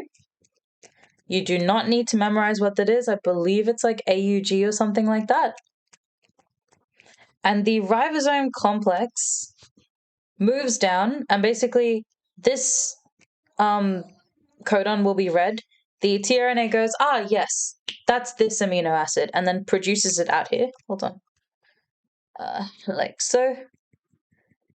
And then this tRNA breaks off, and a new tRNA is put on for the next 3 with another anticodon.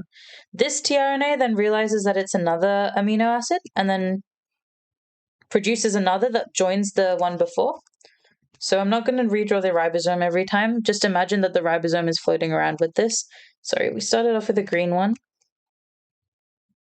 Now let's make this one orange. So this is our second amino acid, and then that continues following down the chain until the stop codon is reached here.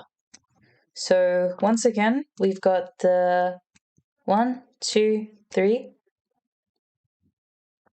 tRNA complex, but this time, instead of only being connected to 1 amino acid, it's got an entire chain of them on. And imagine that these are all different colors. I'm just a little bit too lazy to switch out the colors every single time. And once the stop codon is reached,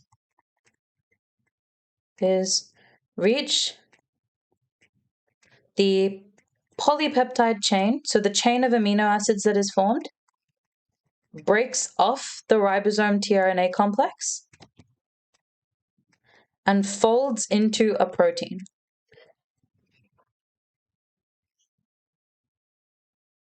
Like so. So you end up with amino acid, amino acid, amino acid, amino acid, amino acid.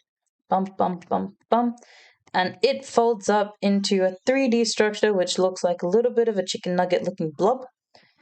And that is your protein that is made at the end of protein synthesis. Hopefully that all makes sense. Before we actually move on, I'm going to check in with the Slido questions, and I'll keep this slide up. I'll just get it on the other slide. Okay. If the biology topic tests for QCE are not on NL Limited, but they are in the ATAR Notes bookshop, that's because it was really, really recently made, and we haven't had a chance to make a full online copy yet. If you are interested in buying the bookshop, you can still use the 15% off discount code. Just check that topic test booklet isn't like one of the NSW ones, but I'm not too sure about that. What's the difference between replication and formation of RNA? Well, we've just covered that. Do you know which direction helicases initially unzip? Yes, I've covered that. Is there no primase in protein synthesis? To be honest with you, I don't actually know. And if I don't actually know, then you don't need to know it as well. Honestly, you can still get full marks in a question about DNA replication without even mentioning primase, because the syllabus only wants you to know about helicase and polymerase. The same is the case for protein synthesis. I don't think primase is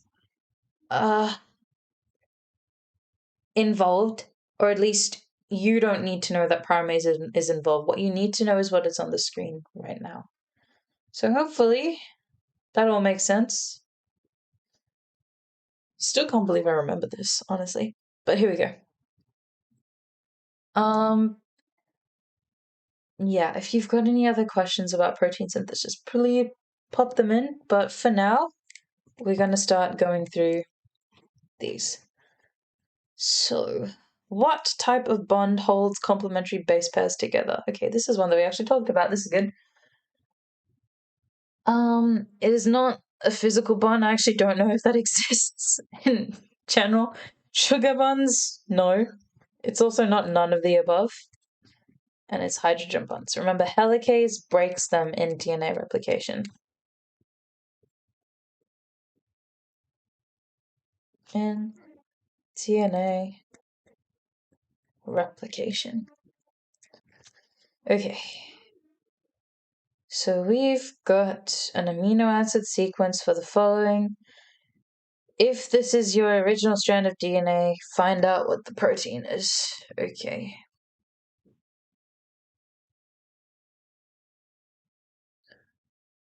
Have a go at doing that for me.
Okie dokie. Let's just start. Oh, sorry. Whoops. Let's just start going through all of these. So C links to G. I've got G, G, A, G, A, G,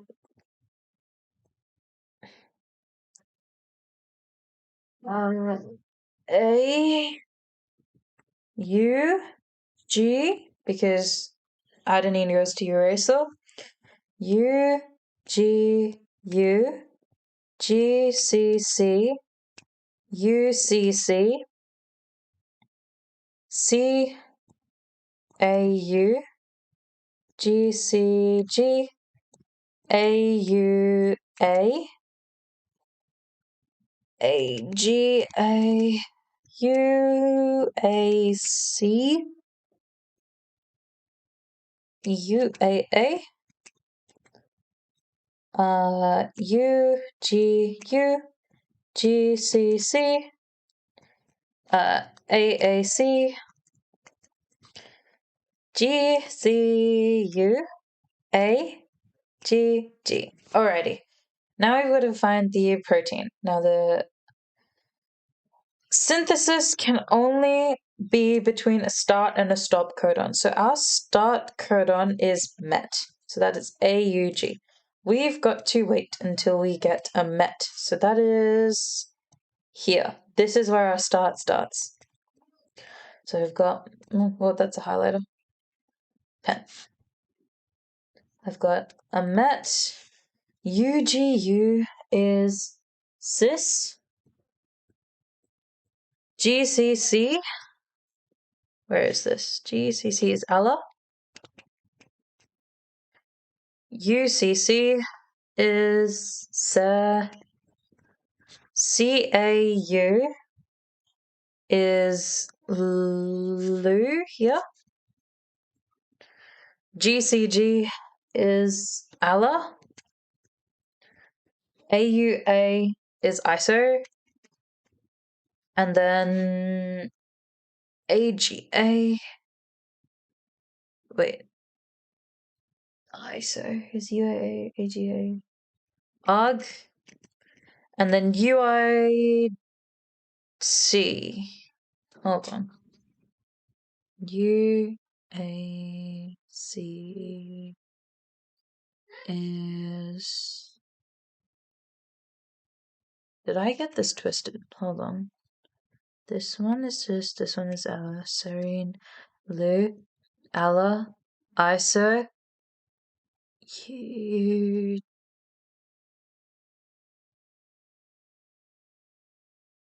ARC, UAG. Oh, UA.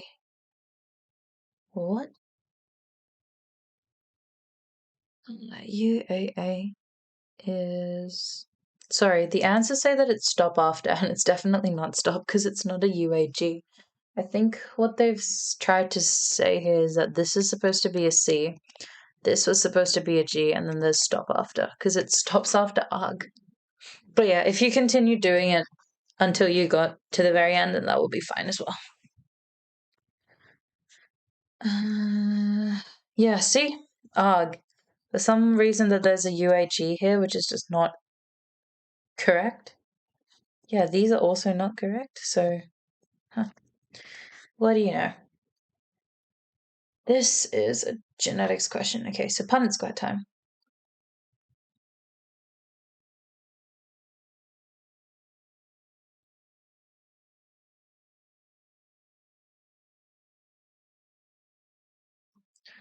Okay, in this question, on the external exam, you'll actually have start next to met.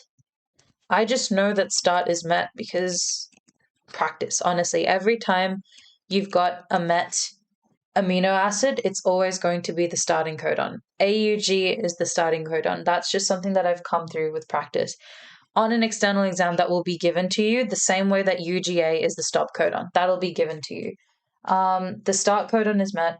How do you know the start is met? It's a start codon. That's those two questions. Sorry about that. Probably should have explained that.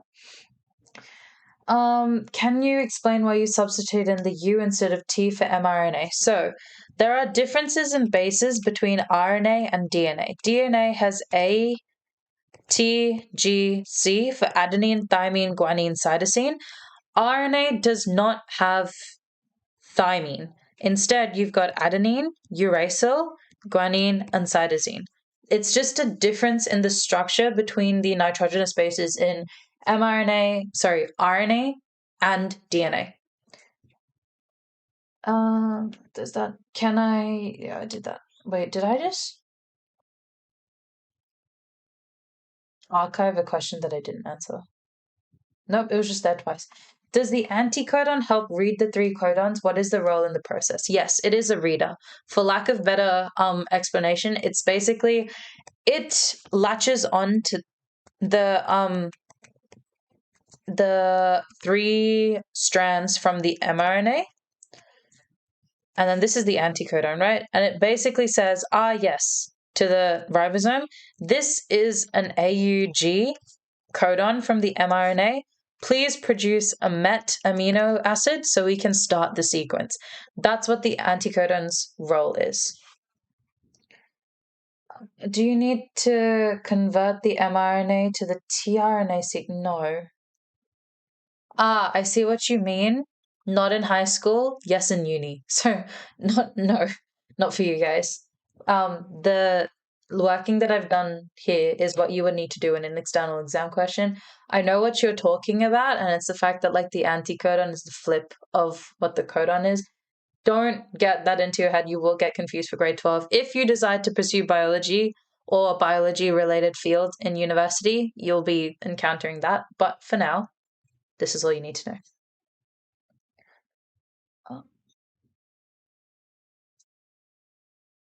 So, sorry about that. This is the genetics question.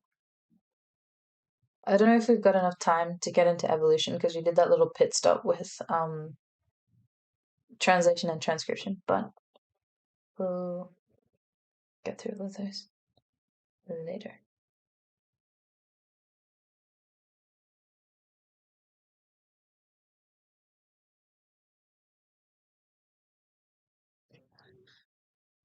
So we've got W meaning white wool. Oh, hold on a second. This is Hardy-Weinberg equilibrium. Sorry, this is not a question that you need to know. This was from the QCS syllabus. You don't learn this in QCAA. I probably should have taken this out. Question 4 you don't need to pay attention to. Sorry about that, guys. Let's just go into question 5.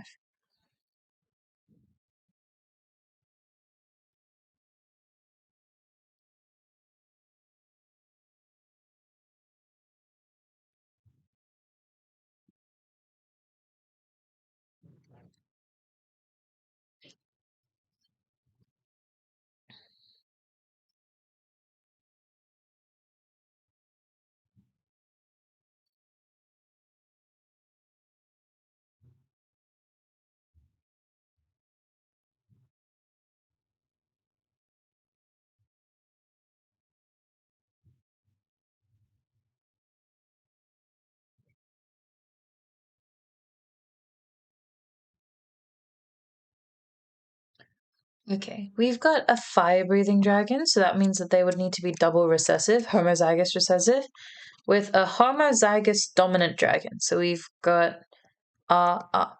Why did I choose the letter R? Absolutely no reason. I just felt like it. You guys can choose whatever letter you want.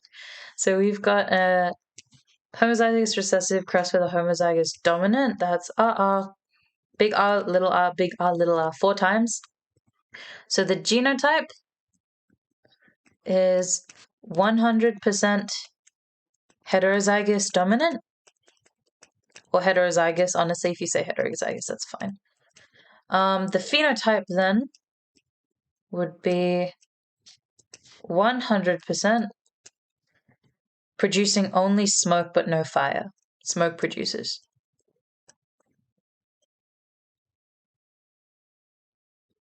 No fire. Okay. Whew. Let's go on to the next one. Ah, yes, mutations.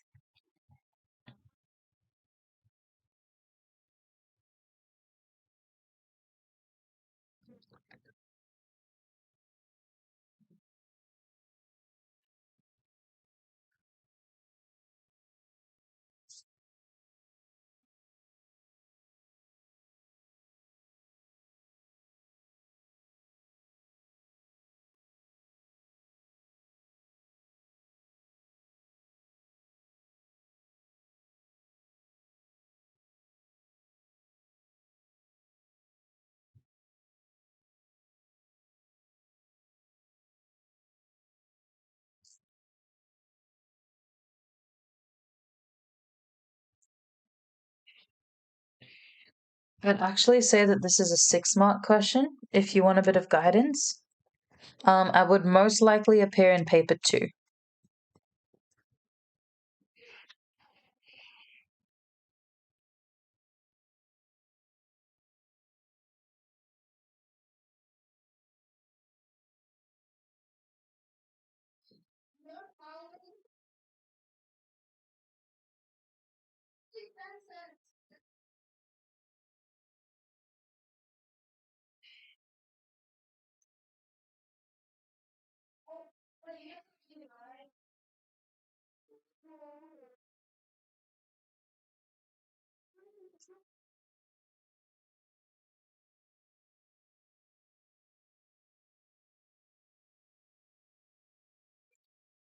So for the first one, I would say a point mutation. Point mutation is a single base deletion.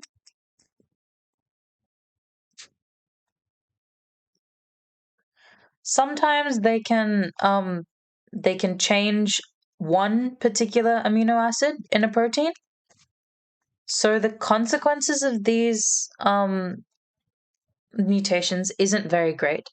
Only one amino acid is changed. That is if the codon changes that much. Sometimes a point mutation can happen where the codon may change, but the amino acid that it's coded for is actually the same. So if the codon changes enough,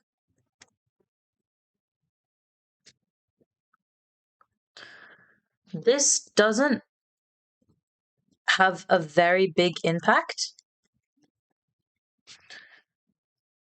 on the protein made.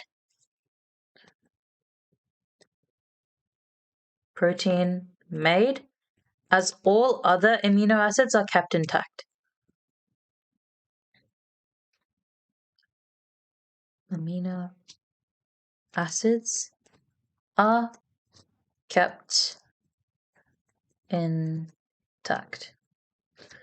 The second type of mutation that we have is an insertion. So that is where a base pair is inserted into the mRNA strand when it should not be there. This causes the entire mRNA strand after the insertion. Strand after the insertion to change.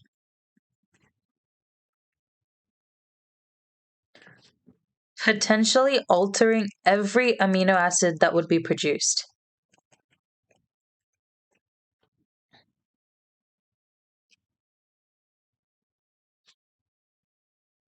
That would be produced. Thus, there are quite great consequences associated with this type of mutation. Thus, I'm just going to say big consequences, but you get what I mean. The third type is a deletion, which is a really, really similar thing. Both of these together are actually called frameshift mutations. So it'd be nice to mention that as well. And this is where base is deleted from the original mRNA sequence. And it also causes the entire mRNA strand after the deletion to change, potentially altering every amino acid. This would also have increased consequences. Now, that is what the marking guide says. You get 1 mark for mentioning all 3 of these, 1 mark for doing a little justification. However, some people, and this technically isn't wrong, can also mention aneuploidy, so non-disjunction, and differing number of chromosomes as a mutation type. I actually think this is correct. And if you were to mention this, if I was the marker, I would give you the mark. However, it's not on the marking guide, and if you don't mention these 3, so insertion, deletion, and point mutation, unfortunately you wouldn't be given a mark, which I think is really, really not fair. So make sure to do the 3 main DNA mutations before talking about sex chromosome mutation there. So, sorry, would it be a single base substitution, not deletion? Yes, sorry. Whoops, my bad. I meant to say substitution. So instead of an adenine, it's like a thymine in there. Sorry. Like instead of a cytosine, it's a guanine. Yes, you are correct. I'm so sorry about that. What can I say? It's 6 p.m. But yes, these 2 frameshift cause the entire frame of the mRNA sequence to change, whereas point mutation only influences 1, the rest is remained intact. That's basically what you've got to say to get the other 3 marks for justification. Okay, now we've got something about transcription factors.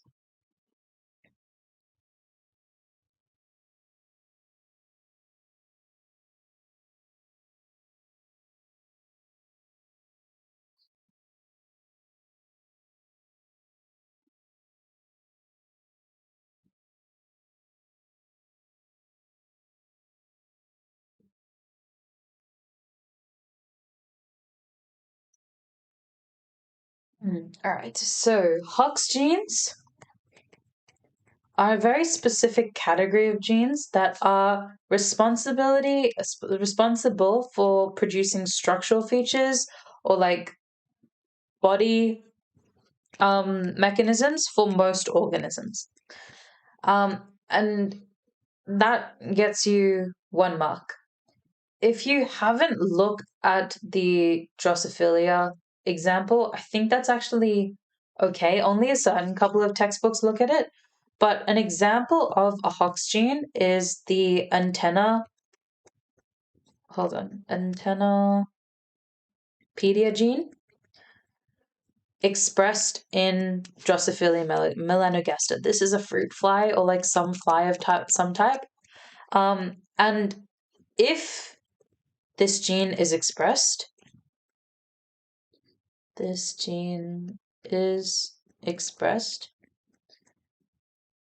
the throat segment of the fly will start to form in the correct position. Segment will start to form, and then afterwards the limbs are developed. Developed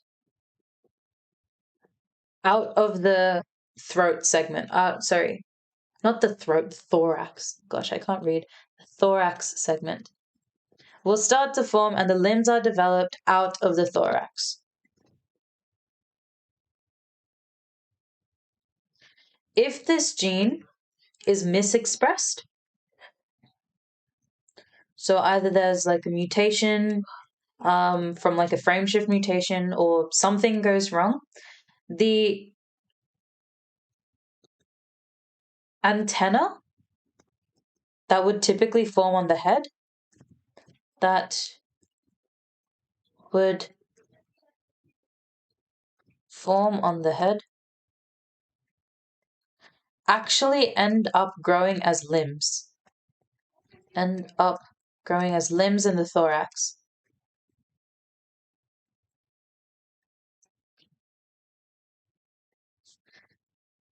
So what you end up with is a fly with two little antennae like this, a thorax with 6 legs, and an abdomen area. In the mutated fly, instead of having antenna there, there's like 8 legs and an abdomen area with its wings, of course. There you go. This is all about gene expression and transcription factors. So there are certain transcription factors that need to be turned on to express the gene first. And if there are mutations involved in that, that's when you get weird structural features happening in fruit flies. There's actually, you know what? I'm going to step. No, was there a question about polymerase chain reaction in that original thing that I did with you guys, or no?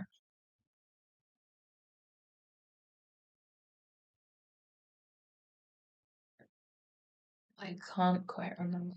This is on PCR.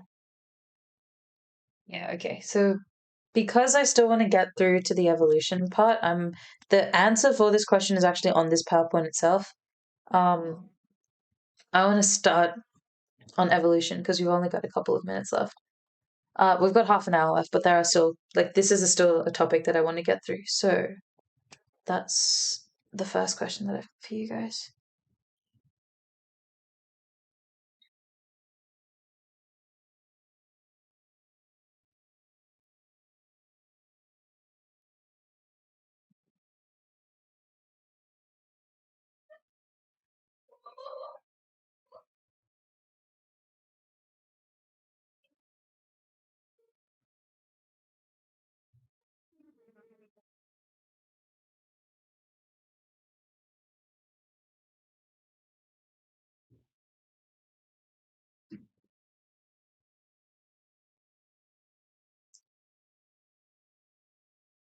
So we've got over a period of years, the average rainfall in an area decreases, causing environmental changes. Most likely to survive these environmental changes is a population with what? So starting from the bottom, small population size will get you very nowhere when it comes to environmental change. Usually you want to have large population sizes which have the genes that are equipped to survive an environmental change. Altered through artificial selection? No, not necessarily. That's not a great answer. With very little genetic variation, that'll be useless against environmental change. So your answer is A, with a great amount of genetic variation. Remember here, there'll be more individuals with good traits that'll help them survive. They will then be able to produce offspring, so the population can survive even after change. There you go.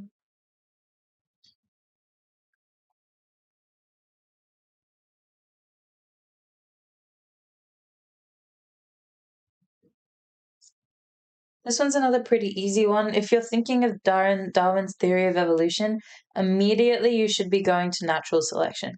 So that is that one species has the competitive advantage and they produce offspring with those advantageous traits. Random chance is wrong. Unnatural selection I've never even heard of. Natural selection is correct, and then artificial selection only came about after humans started interfering with the evolution of these species.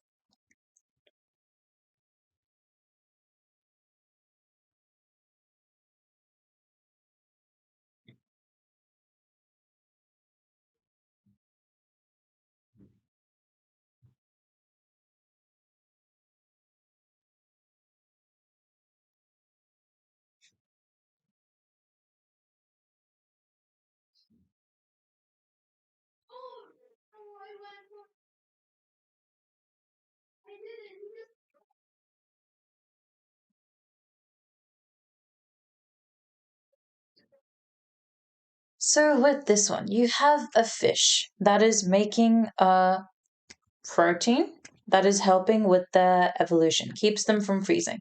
There is also a type of worm that is making that same protein that keeps them from freezing. They're living in the same kind of environment, but are two very different organisms. This is a fish. This is a worm, which is like I don't want to say an insect, but there's like a word for them. This is a worm. They are not part of the same family of organisms. So therefore, these two have evolved to produce this particular protein because they are living in the same kind of in like extreme environment. This is an example of convergent evolution where two structurally different organisms evolved to have similar traits because they live in a similar environment. Coevolution is when two organisms are evolving together. Divergent evolution is when two similar organisms evolve to be quite different because they're in different environments. So it is definitely B. Then we've got question 4.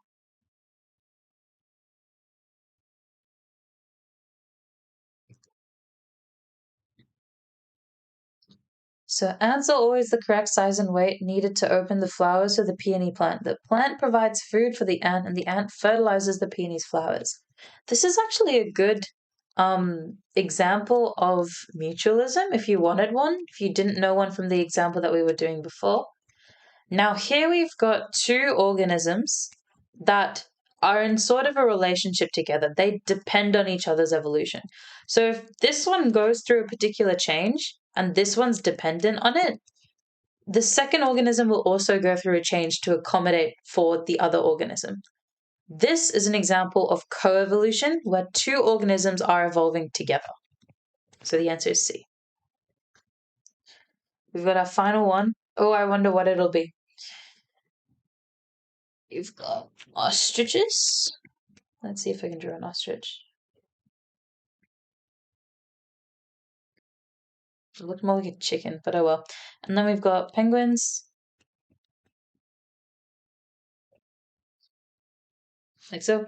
Two are birds. These are both the same kind of original organism. However, the savannas of Africa are very hot versus the polar regions of the penguins' habitat are very cold. Even though they are closely related, they look very different. This is an example of similar type of organism producing different characteristics because of a differing environment. This is divergent evolution. Okay.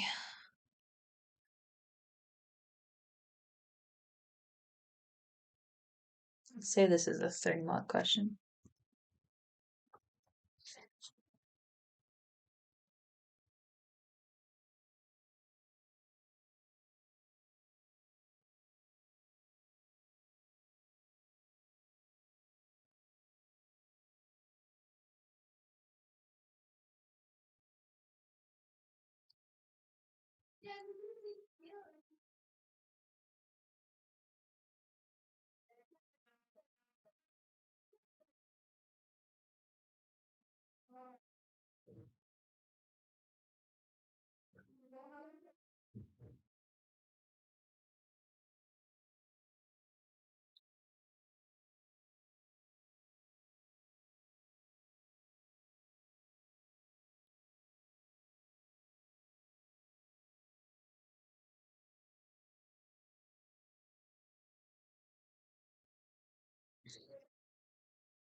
Oops.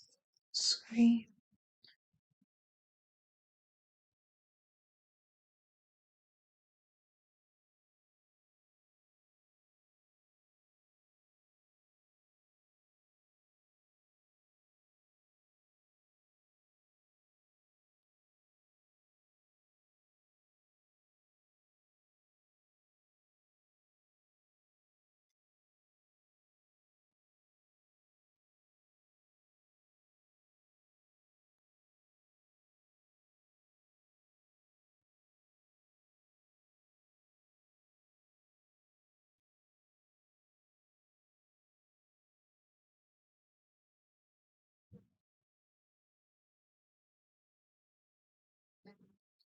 Okay, let me just start the explanation now.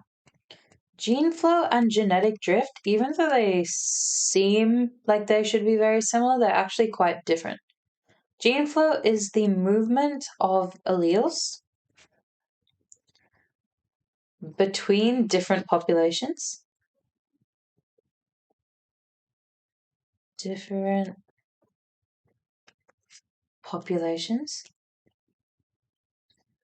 via immigration and emigration into a community, into and out of a community, I should say. And immigration and the interbreeding of individuals within these populations. If an individual leaves a population, it may change the genetic composition of a population. So, by random chance, all the emigrating individuals, let's say all of the people leaving this environment, had all of the dominant traits. So, every single dominant trait would somehow, by random chance, be leaving this environment. That leaves the proportion of individuals left in the community with only a particular frequency of allele, and that's the recessive allele. And so let's just say after all of the dominant alleles leave, there are some individuals coming in with more dominant alleles, but they have a different phenotype to the dominant allele from before. This is a very drastic example, by the way. This doesn't actually happen in real life. And so suddenly, all of those individuals entering the population may change the genetic composition of the population. That is, if they've got new alleles. So organisms entering and exiting a particular community. Exiting, that's not how you spell that. Exiting a particular community, change their allele frequencies.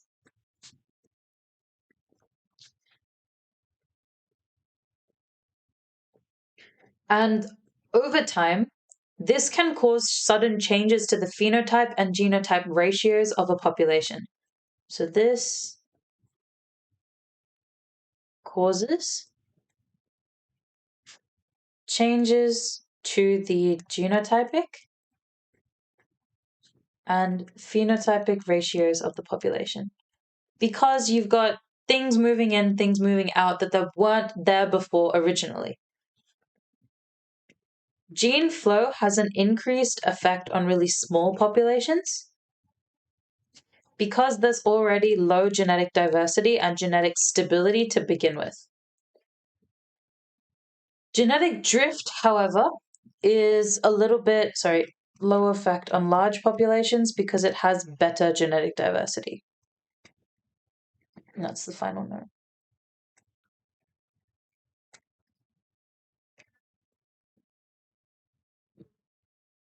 Better gen diversity. Now, with genetic drift, this is broken up into two different concepts. The first one is the bottlenecking effect.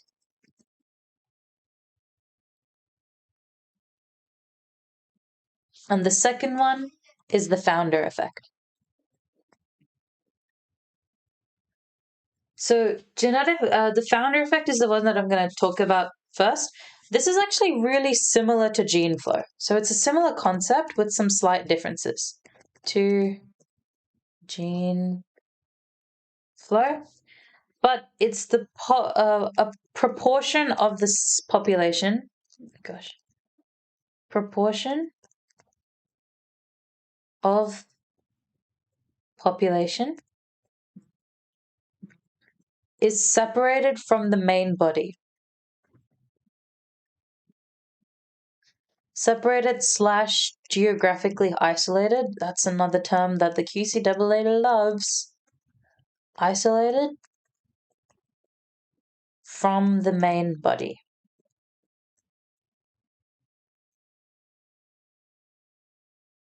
In this event, the separated population is not representative of the original population. That is, there are differing gene frequencies. Or allelic frequencies. They mean the same thing.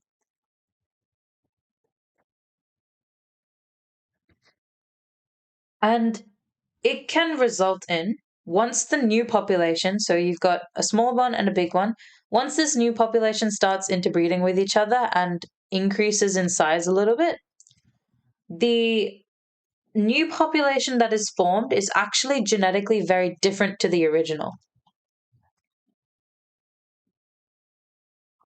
Population is different to original. The bottlenecking event is where there is a natural disaster occurring. So you end up with a particular population and it ends up decreasing quite a bit. Natural disaster or extinction event causes the OG population to decrease.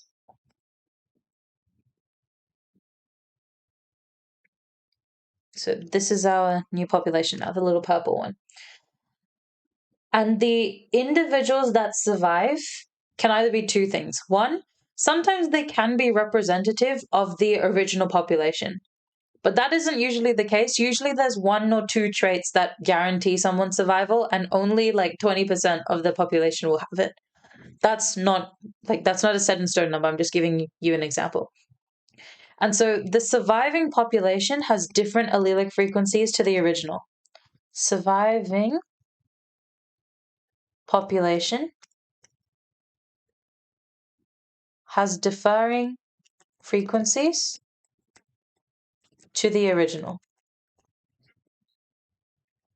So therefore, once the new population starts to interbreed and gets bigger once again, the genotypic frequencies and the phenotypic frequencies of this new population will be very, very different to the old population. So once again, the new population is genetically very different to the old one.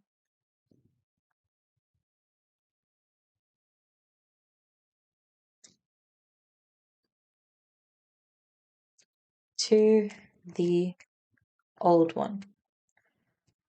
So both gene flow and genetic drift are very much based on chance, and the main difference between the two of them is that gene flow occurs continuously.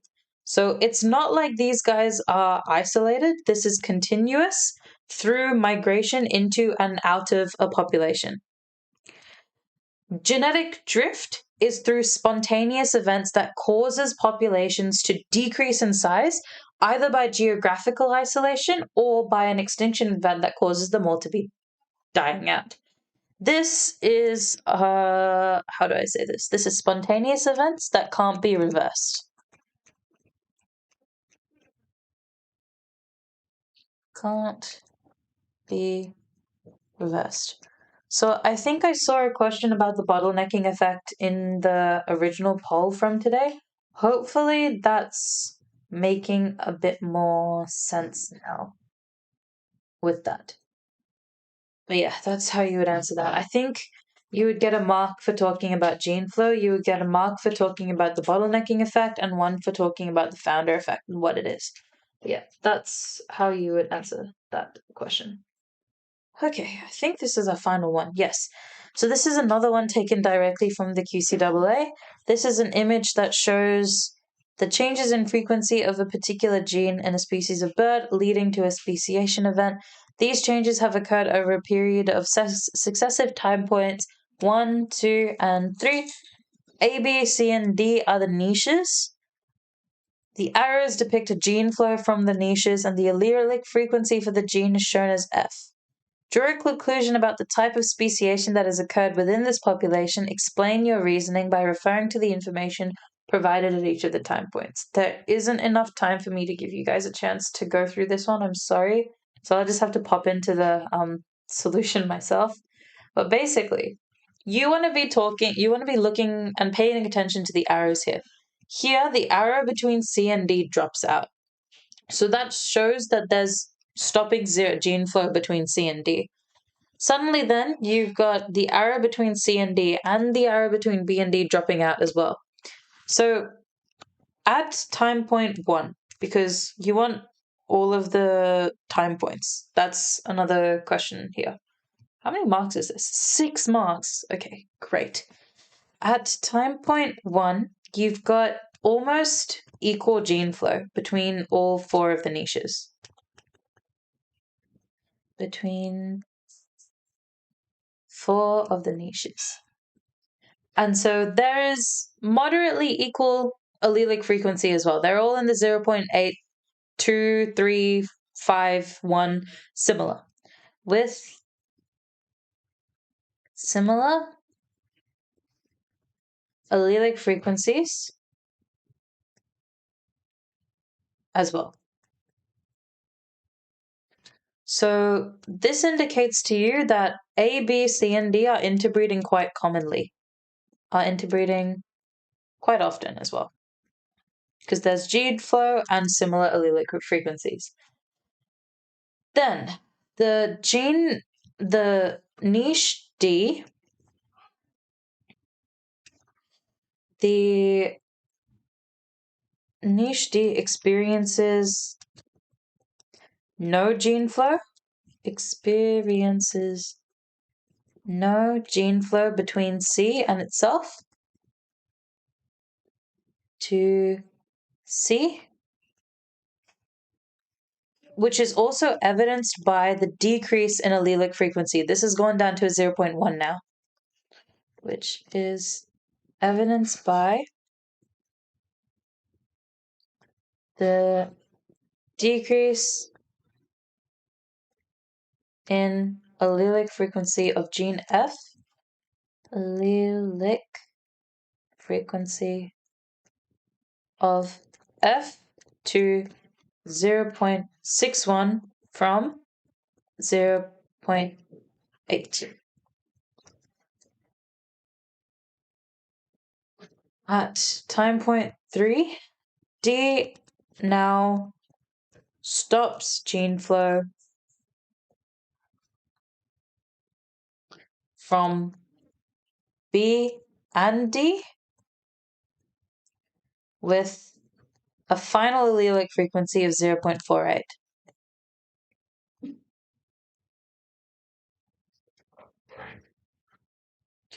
And you may be wondering, what does this all mean? Well, you get 3 marks from just saying that.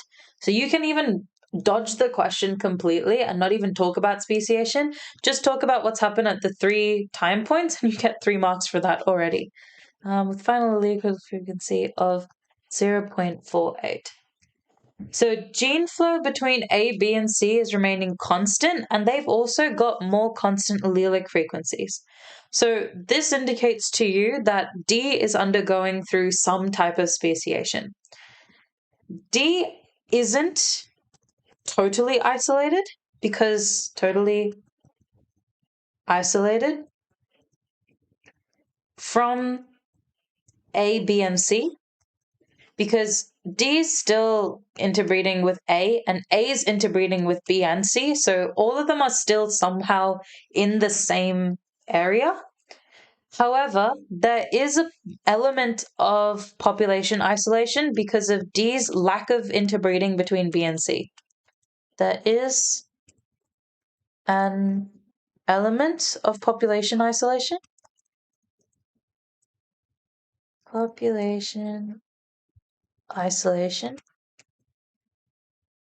Due to cease of, you can either say breeding or gene flow. I'm going to just say gene flow between, whoops, running out of room, between B and C. So ideally, we're looking for a speciation that has some type of geographic isolation. Wait, sorry, some type of population isolation without geographical isolation. So geographical isolation inducing speciation is allopatric. Population isolation is parapatric. And then speciation simply due to separation of niches, separation of niches is sympatric speciation. So going through all of that, this means that D experienced parapatric speciation. Speciation. There we go. Hopefully that'll has some meaning to all of you guys. I don't see any questions coming through in Slido as of yet, but I will make sure to double check. What I am gonna do is now keep my ink annotations and save this so I can create a QR code for you guys. Let's go export as a PDF. If you guys can hold on for like another 2 minutes, I can get this done. Documents. Yeah, bio revision lecture.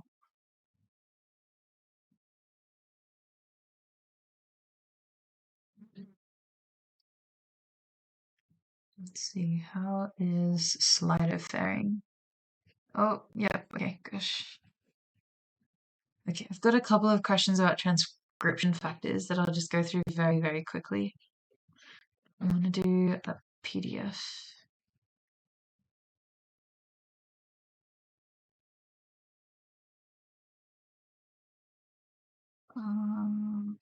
Yeah, dashboard.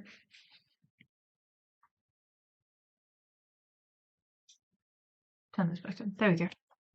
Hello. Let's see. QR.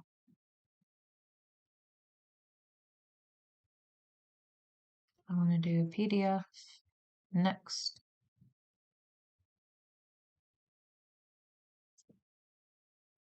Slido isn't coming through with any updates, so I'm just gonna fingers crossed that you guys understood the speciation bit.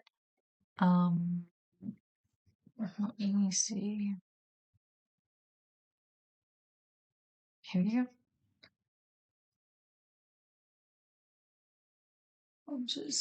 Let me just check that that's the one with the annotations.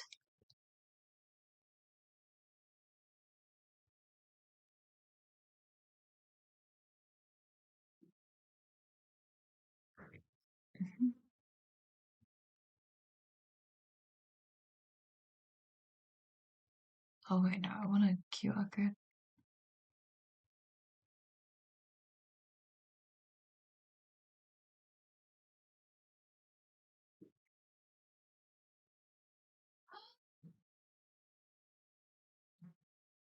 Yeah, sorry everyone with that, we're going overtime a little bit. I've got 2 of these questions. Can you clarify what gene expression is and how activators and repressors relate? That's a hard one to answer very, very quickly, but I will try my best. Gene expression basically refers to the degrees of certain genes being expressed. And by gene being expressed, it basically means that protein synthesis is happening to that particular gene. And there are some things that activate a particular gene, some things that repress it. The reason why we can't have every single gene active at the same time is that would use a lot of energy in the body, and we don't have those kind of resources. And so in order to conserve our energy, but also to make sure that each organ in the body is doing what it needs to do, only the particular genes that refer to those functions are turned on. And transcription factors, which is the next question, are the things that either turn on a gene or turn off a gene. Two examples of when transcription factors are used are with Hox genes. So we were talking about that before, where that's referring to the physical expression of genes, and also the SRA genes, which is the sex determining region genes that produce male reproductive body parts. Those are two examples. I would strongly recommend you read the textbook chapter on both of them. They can explain it in far greater detail than I can. And basically, there are two ways that transcription factors basically work. In activation, you've got a particular gene that's wrapped around a histone protein in your chromosomes, right? If you want protein synthesis to happen to that gene, it has to loosen around the histone protein so that all of those enzymes for protein synthesis can get in and do their job. And so there's a particular chemical that's released. I can't remember if it's methyl or acetyl, I'm sorry, but that chemical is released and it causes the histone proteins to loosen up, which exposes the chromatin, the gene, which allows for protein synthesis to occur, and that for that gene to be expressed. Repressors work in the opposite way. So the transcription factor will secrete another chemical. It's either acetyl, so that's ACETYL, or methyl, EMETYL. One of those two, I can't remember what it is. That'll attach onto the histone proteins and make them wind up around the chromosome more. So the more tightly it's wound up around the histone protein or the chromosome, the less it's going to be expressed. So that's how gene expression works in 30 seconds. And then that's also the role of transcription factors. They go hand in hand. Can I clarify what speciation is? Speciation is the process of a new species being created. It basically means that original population somehow splits through either geographic isolation, so they're physically separated, population separation, where the one population can't interbreed with another anymore, or just separation of niches, which is where a new niche is created within a niche, that causes the allelic frequencies to change so much that a new species is formed. The three that we talked about, allopatric, sympatric, and parapatric, are the different types of speciation. So there's that. Hopefully the QR code's done now. Yeah, okay, there we go. You guys should be able to scan that and then get access to the PDF of all of the annotations on there. Hopefully. Please let me know if that's working. So there's the QR code for your scanning pleasure. Let me see if it works. Yep, okay. It works on mine. So shouldn't speak too soon. Yep, I've got it. So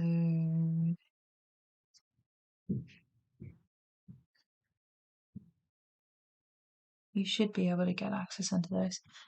If you've got any other questions, pop them in. I am okay to stay behind a little bit and answer anything that you want. What medicine specialty would I like to pursue a job in? I'm currently interested in emergency medicine, but I'm wanting to keep my eye open for a little bit so I can go into a job after I've actually had experience in each faculty. Let's see for review. Okay, perfect. That's great news. If you guys don't have any more questions, I just want to say huge thank you for coming along to the lecture today. Once again, if you are interested in buying any of our resources, the 2 QR codes that we are giving to you are Amundi QCE, that's my name, followed by QCE, for Ed Unlimited, which is the huge database. And then if you want a particular bookshop offer, I can't see... This is complete course notes for VCE. So the person asking about bio complete course notes, It's not for Queensland. I don't know if the topic test book for Queensland bio is on there. If it is, please buy it. There's a QR code. I keep saying QR code, discount code. 15 cent for the bookshop offer. If there's anybody else who still needs that, there's that. But yeah, you guys are all free to go now. I will stick around in Slido. Somebody really wants to get into med here. Wish you the best of luck, mate. If you still have any questions, I'll stick around on Slido, but I will be ending the stream now. Thanks everyone for coming along, and best of luck with your bio externals. See you!